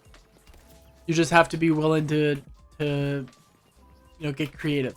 Like where I landed in FNCS wasn't conned once at all. My teammate lands here, I land here. He goes from here to here, gets like about 400 metal, and then he runs down to the mine down here, which was never hit because the sign up station team just has so much to hit that they don't even bother with this. They just hit the rifts and go. They literally barely ever loot this left side. Meanwhile, I land here, I hit this Star Wars, I hit this, and I run to the mine shaft, and we're about at the same spot here. And I get probably about 200 metal. There's barrels here, there's a mushroom he can hit, a bouncy mushroom, and there's mushrooms that we can eat. So we save all of our shields, we don't have to use any of it. We go here, we loot all this up, we get metal, we cap our metal off here, and we hit the rifts. Either we hit it before them or after them, and we just go to zone. And we weren't conned once. And it was free as fuck. Synapse team just didn't want to fight us, they just want to rotate in. These are good kills here. Commandment's low. Commandment has to heal, Avery has to watch him. Good. I like how they place their armored walls early. That's good. Great usage of armored walls. Go back.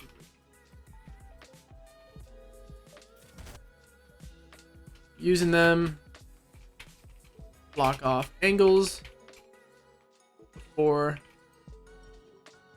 they even get shot at.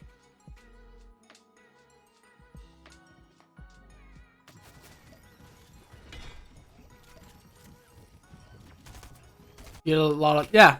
So usually the Star Wars chest, I'd say every game other than maybe one, or I'd say probably 8 games, we had six splashes just from the Star Wars chest alone here. Then there's also a cooler spawn down here that would give us some splashes, and then another one here. So we'd probably end up leaving with like 10 splashes. And then that's if we get none out of the chest. Usually the loadout would, I would rock Striker Og, and then I'd have 6 minis, 3 big, 6 splashes. And then my duo would have Auto Og, Auto Ranger, Auto Hammer, something like that. And would have minis, bigs, or mini splashes, and then whites. Or he would run an SMG. Just depends on like the loot we got. But anyway, they're playing low ground really well. Zone pulls back, which is great for them. They're able to play front side together. I really like how they're staying together. That's really important, especially on low ground. It's really important to stay together. Like hip, let's say, literally on top of each other. In end game, especially on low ground, or let's do and/or low on materials. I think they're pretty low, yeah.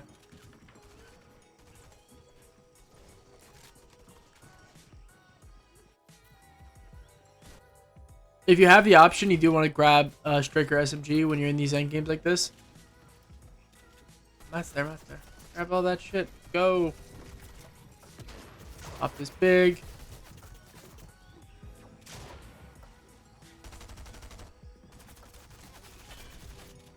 Avery's cutting people off. Good play. Good play.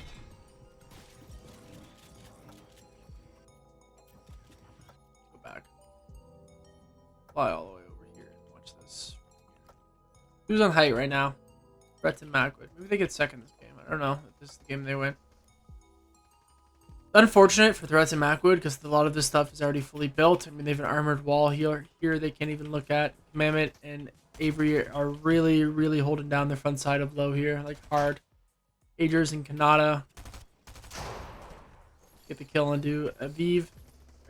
Aviv, is his name? Yeah. Aviv. Agers is pretty much dead. 2v2v2. Usually what happens in this case, I mean, I don't know if they win this game, but usually what happens is that the team on mid ground, the team right above low, Kanata and Agers, fights low ground, and then high ground cleans up. But Threats and Macwood just fucking dove into the mix here. So they get Kanata, and we lag. We'll probably miss everything. Armored walls, that's good. Cam comes out of fucking nowhere. Threats, Macwood fights Commandment on low. So Cam basically won Commandment and Avery this game if they win it. Yeah, they do. Boom, there's the win. They played low ground really well. They just stayed front side, stayed together, and kept moving forward. So good. Good win. 11.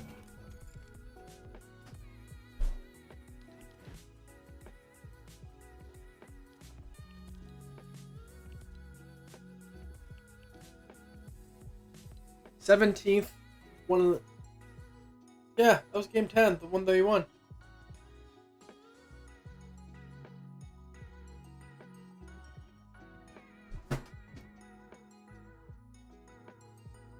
Pretty sure we've done them all. Game 1, Game 2, Game 3, Game 4, Game 5, Game 6, Game 7, Game 8, 9, 10, 11. Yep. Game 11.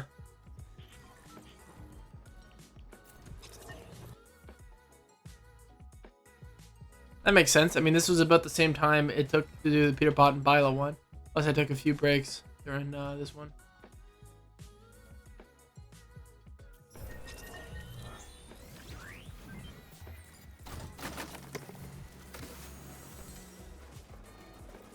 Shit, Og.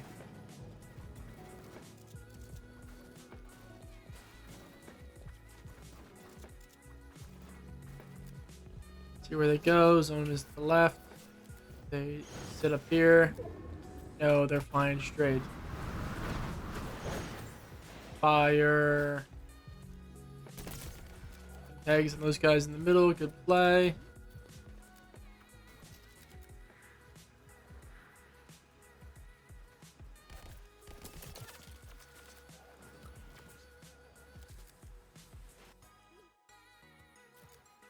This is like a scary spot to sit. I mean, I would try to either get more left and go towards the bridge, or swing right now.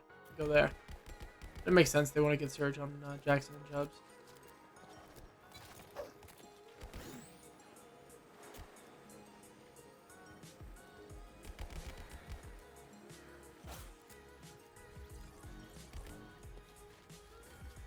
Again, their Surge. Chubbs and Jackson. Timing is bad because AV and Golden have just taken the bridge from them. Timing is very bad. If they left earlier and didn't sit on this RV hill, they would have been ahead of AV. Or if they just swinged right, then they would have been somewhere along here. And probably would have been able to get like pretty deep into here. So I feel like a consistent trend is that they just don't like slow down and take a look at their rotates. So slow down, look around for information, and then decide where to rotate to. Because they easily could have looked over when they were at this RV hill and say, okay, there's a team in the middle, there's no team on top. Even if there's a base here, that's where you shoot it and see if there's anyone actually in it. No one's in it. This team was farther back. You just run it. And then once you get to tilted, you just line of sight it, and then you're in.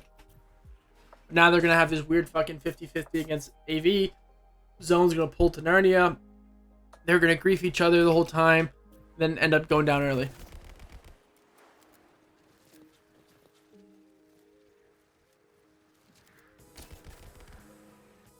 Now these guys can hold them. Where does Zone pull? Not a bad pull, honestly. First pull's over here. Still a pretty shit pull, because this means that if they want like enough time to rotate, they have to go left. Which means AV can hold them, so you want to get close to AV, wait for AV to rotate, and then work your way. Or you try to run straight across, get somewhere up here, go up. You might even have to swing, might have to hit the pad and try to get somewhere around here. And then once you get, if you can get like right here, you just run up to the mountain, line of sight it, slide down, enter here. Or you swing left more, probably have to go under the bridge for sure. Face up somewhere around AV and Golden, wait for them to go in, and then get to Shifty and run in like that. If you don't have gloves. But if you have gloves, you just fucking grapple in. AV and Golden just left. Run in. See a base there. No one's there looking at you. You're good to go. Fuck the metal. Go. Fuck the surge. I would just be running in. Not worrying about the metal or anything. Clear the bushes. Put that. Clearing bushes. Shotgun. From further away.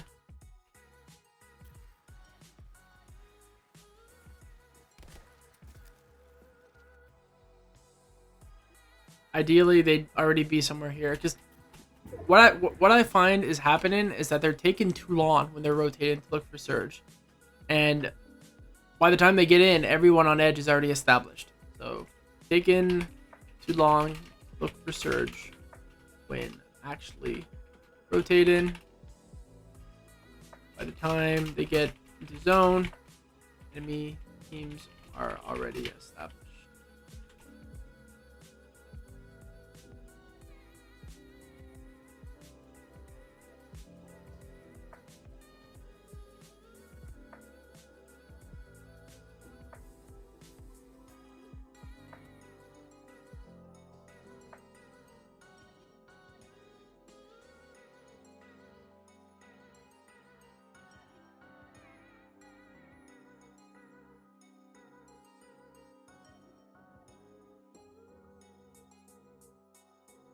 Alrighty. So I mean, this is just a different playstyle. It's sit, get your surge now, then rotate in, rather than rotate and then get your surge. Pros and cons for both. I mean, what happens if you get into zone right now and there's no surge? Then you die, or you're forced to fight. But I mean, it clearly it works because they won. But if you didn't have grapple, it would not work, and you'd have to get in early. Especially that they're running towards hot side right now. If they stayed where they were and came down here, then they would be in a pretty better position for the next rotate.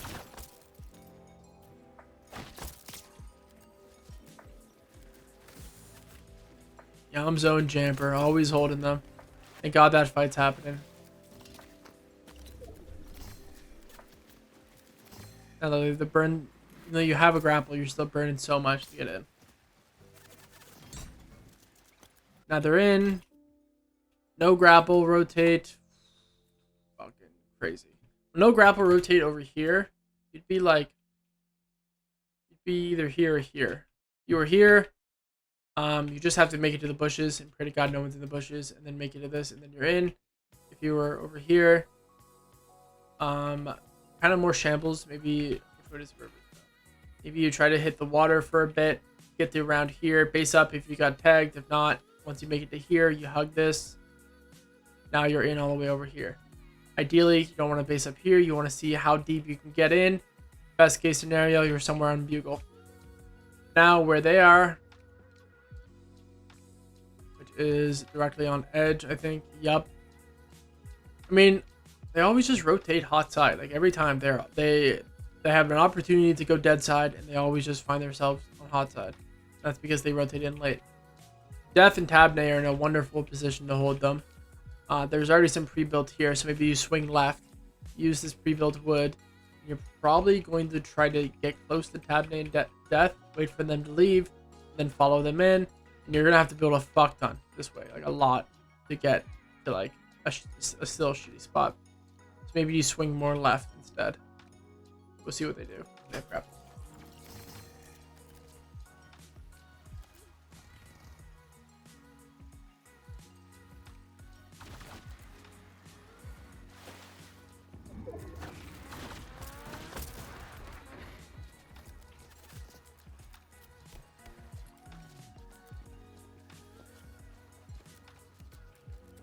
Alrighty, they're in. They're in, and they're fucking shambles on mats. Good search though. There's a nice little refresh.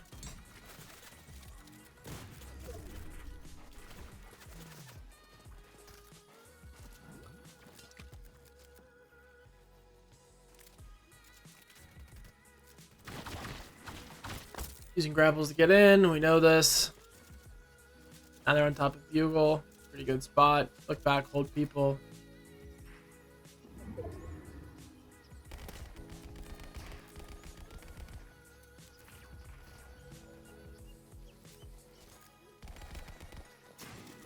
Go for this fight because you know they're cracked. You're tagging them earlier. All good though. You don't get it. 5 more people need to go down. 115 probably won't hold. Depends. Oh no, it might. You're good, I guess. Don't pull as far as fuck. Thank God you have the grappler. That would be horrible. So you have to get up. First off, get up at Bugle. And then from here, it actually isn't that bad because you slide down. You hit the Spider-Man. You're going to land somewhere around here. You can hit this Spider-Man and either land up here somewhere where Donnie or Duke is. Or you keep going, hit this grappler, connect somewhere up here. Another grappler. Hit the fucking spider webs. Spider webs are nice.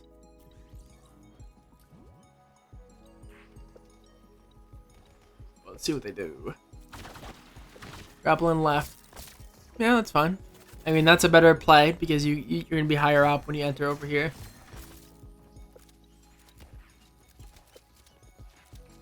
Low on surge, though.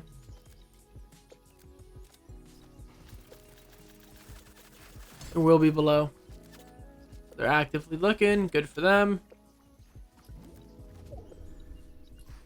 7 people need to go. Zone pulls over Bugle. Bugle hill zones are always horrible.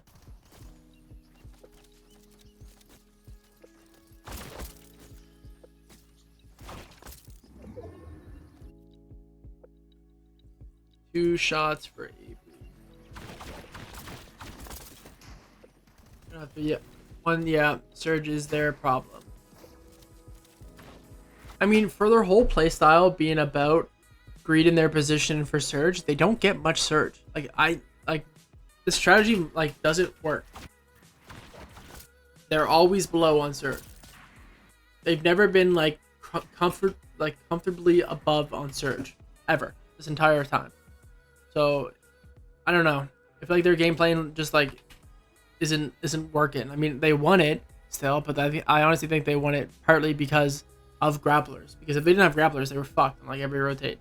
But then I guess you can easily make the case that if they didn't have grapplers, they would just play totally different. So I don't know, but still, it's like I don't know. I don't know if that's sitting in storm play is actually like a good play. It's a tough one because they won FNCS, but they've never been comfortably above, and they've never had more than 400 surge. They've never had 400 above on their screen this entire 12 games. Even though their whole game plan is to sit and storm and hold people. Now they have to go aggressive because they're fucking 200 below, so they need a knock and then some. 100 below, zone pulls in Narnia. It goes back so you have time to actually fight. Commandment hops in. Just miscommunication there. Commandment dives into the box while Avery hops in mini. Avery probably communicated something like, let's fight this guy. And then Commandment said, okay, reacted to it, and then started fighting them. Avery got cracked just when that was happening, and either didn't communicate it, or Commandment just didn't have time to respond, or didn't realize it, or something like that. Either way, Commandment goes down. Right antique on Kniford, no mats. Your Yamzo Jamper. I feel like Yamzo Jamper always killing them. Oh wow, that was almost a good play.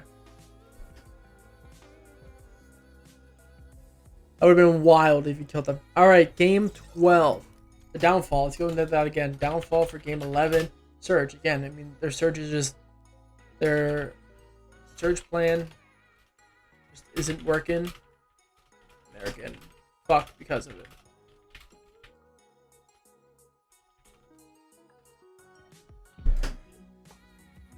Vadeal after. I'm not doing it right after because I definitely need a break. My fucking mouth hurts, and I have to do a few online shit for my work. I have to write an article too. Fuck. These are my replays. If I'm doing Vadeal, it'll be like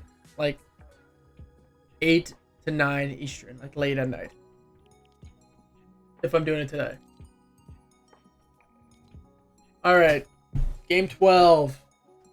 Game that did it all because Commandment fucking clutched up like crazy.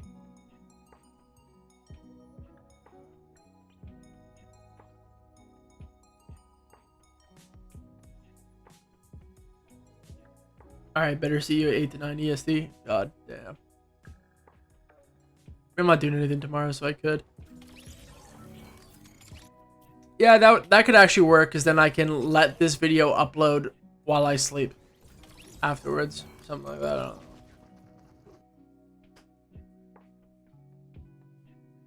know. Alright, skip ahead.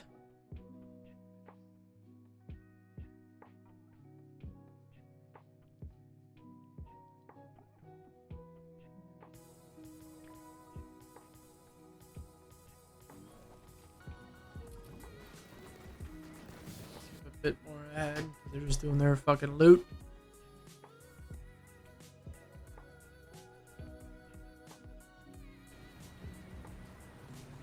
Whoa, why did they go this way now? What is happening here? Maybe I will have to go back.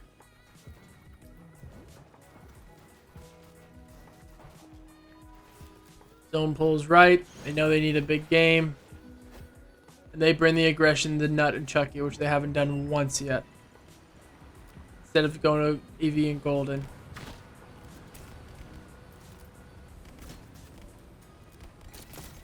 Fucking lasers, Nut. Tons of... Honestly, this could have been the play the whole time. There's so much shield around here with all the fucking mushrooms. You can easily get tagged and just heal back up. Perfect. Okay, they're rotating dead side. Finally, they're actually rotating dead side. Finally, Commandment Avery are rotating dead side. First time this game. I mean, we split it down the middle.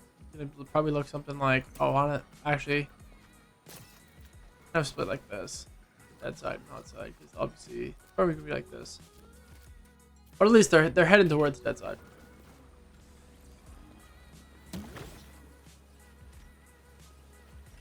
Probably best clutch in history. It's close.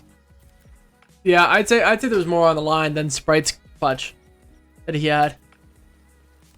Yeah, honestly, I'd say yeah, best clutch. I say this top Sprite's. Sorry, Sprite, he's my boy, but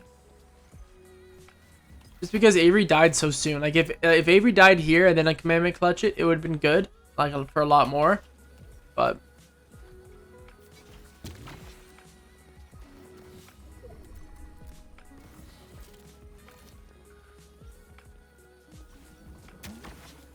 Avery died so early. Yeah, Avery died so early. That's what makes it nuts.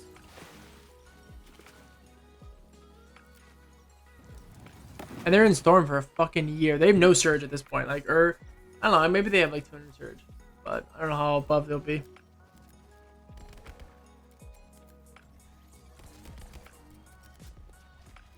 Don't pulls fire. Oh, 500 above. Wow. They're chilling. God bless Nut and Chucky. They must have fucking reamed their shit to be this far above. Easy rotate too, because someone's already built. Avery's getting rolled. Avery's getting lasered. Still not in. Why? Like, what? I guess they have to as the gas station, but you rotate all the way dead side just to curl up towards hot side again. I guess they have to build up. They're just getting fucking tagged like crazy. They're in. Zone pulls far as fuck. This is a white line and a half. Rises over there. You be very careful grappling this. You don't need surge. They're just trying to stay above fucking shield. I mean, I wouldn't even be peeking this. I would literally just be focusing on the rotate. Either get a knock here or someone fucking pisses on them right here. A lot of fighting below. Hop on D-roller. Knifer. But now you're in Storm in the farthest rotate of your universe with Knifer behind you. And Knifer doesn't give a shit this grants, so he probably fucking sold it. I don't even think he'd go for this play. Not a good idea. Fight Knifer / D-roller in storm when zone is in area. Especially once you killed it and you realized that it's D-roller, I'd be like, fuck, we gotta get the fuck out of here because Sniper's about to grief our shit. Sniper doesn't give a shit this turn to me, which I respect. I respect the dart on the board tactic he was doing.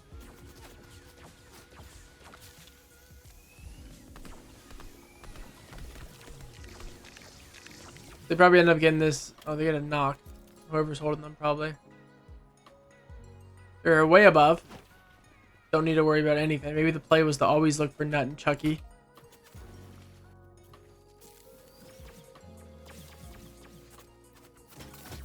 And you get fried. Because you couldn't build on the tree, I think that was what happened. Now it's a fucking solo clutch of fucking kingdoms here to win it. Nosh pushes them. He knows he can't fight it. He has to run away. You don't want to run in the front of the fight because anyone holding you will just fucking kill you. Good armored wall. Pop as much white as possible. Has the edits. Watch what he does to Nosh and Jack. Oh, I'm watching it. Maxis on Nosh. He has to play this. He has to play this elimination right now, and Jack just dies to Storm. God bless Nosh right here. Honestly, God bless Jack was low, and Nosh was fucking got shit on. That's really good. So good by him. Now he's got his fucking siphon. Grabs whites. Now he has to make in this rotate, but he has the glove to bail him out. And I think when someone dies, the glove resets, I'm pretty sure, in their inventory. Because that used to be a bug with Spider-Man. So he's waiting to pick up probably the big, if I had to guess. Doesn't need Surge. Good switch for the SMG. Grabs the big. Grabs the new grappler. Times the haul ass his own. Smart here to realize that... I remember watching this live on Aussie Antics stream. But smart here to realize that he's not going to be able to grapple out of that. So he doesn't immediately get out and grapple. He's able to recognize, if I'm to use my grapple now, I'm going to die. Because it's just going to fuck him there. Just because of how the terrain is. Saves the grapple. Builds himself in. Very weak. Now heals back up again. This rotate is pretty scary. Actually, it's honestly not that bad. Because once you get to this building, you just gotta either go over or like find your own layer in this building. And then once you get to here, you swing left or right. You can go right if you want, and hopefully no one's here. Or you swing left, you go here, or you just say fuck it, and you just slide down here and keep sliding until you get to like if you're a solo, you want to hide somewhere. So on edge would be best. Build up on maybe in this stone and make yourself look big and scary. Or like hide behind this tree in a weird box. Like if you have Surge and you're a solo, you just want to hide. But he has grapplers. So he looks. He's gonna run right.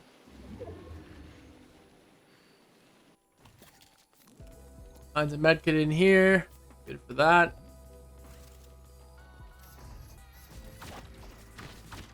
Grapples in, faces up. Makes himself look big and scary. Good on Surge, doesn't need to worry about that. Lobby's not even that fucking stacked. There's a lot of fight in. This pot is very weird to fight in. Shoot that gas can. No, it doesn't do anything anymore. Zone pulls right. As a solo from this rotate would be probably just to wait till these guys go. Maybe you build up, you build right here. You wait for Trashy and Rise to go, and then you follow them all the way in. Something like that. Now with Grappler, you just fucking grapple in. So you shoot them, Trashy and Rise, maybe see where they are. Fucking let them know, hurry up, let's go. I don't have all day. Grapples 3 times to get in. Still above. 471 above. Only game they were actually comfortably above. Don't even need to worry about anything. Let's go to 2 times right now. Doesn't have to look for Surge. Doesn't have to bring any attention to himself. Very nice. Because they're above. Zone pulls far. Solo rotate without grapple. Honestly, he is kind of ahead. He's ahead and he's on dead side already of zone. So, and Peterbot and Byla are already hauling ass. Once I see them here, I'm probably going. Like, I guess as a solo, you want to wait and play placement. But if this was a duo, then you're leaving and you're trying to get to like here, and then you're going up because you want to get over this hill, and then you're staying, like, maybe you stay on this layer here, so you go straight across, then you enter from here, or yeah, you probably want to stay up top, so you probably enter like there. But as a solo, you're just trying to, he's just trying to milk as much placement points as he can.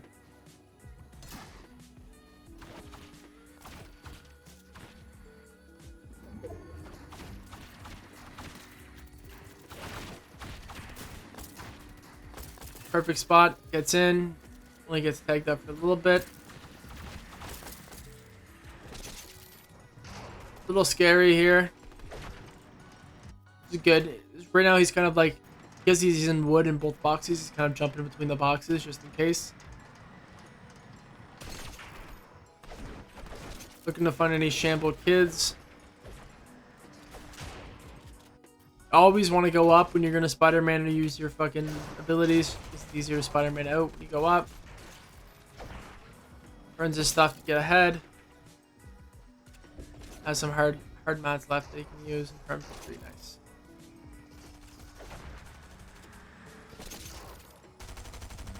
Good angle.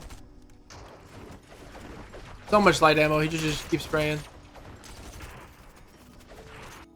Zone pulls fire.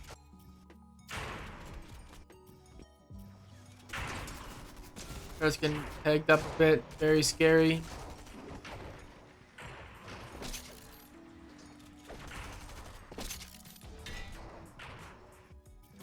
No mats.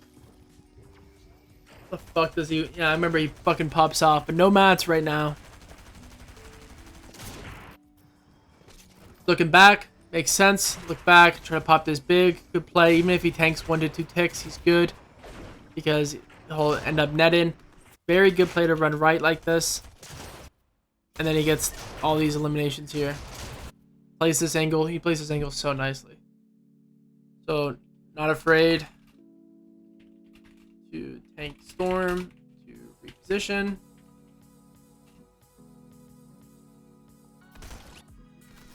Takes all this loot. Decides this was also a smart play. He doesn't decide to actually run into that loot, which is something I feel like a lot of, like, I honestly think I would have ran into and picked up like Muzz's body. He doesn't know what's happening in that situation. He doesn't know what other teams heard that and realized, okay, there's a fuck ton of loot back here. Let's go back for it. So he just says fuck it and he just leaves it. Just smart. Leaves Muzz's body, or leaves loot, because he doesn't understand.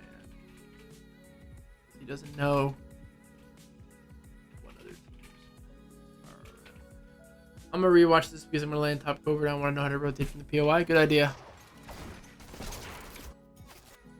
Good idea. Trashy's on top. Gets sprayed there. Gets, I think, one more elimination that goes down. I don't know how much grapple he has. I don't know if he actually has 9. Shadow and walkers are just fucking staring him down. Like, kills Tabne somehow, and then goes down. And then wins it from fucking 1 point because of that. Alright, overall.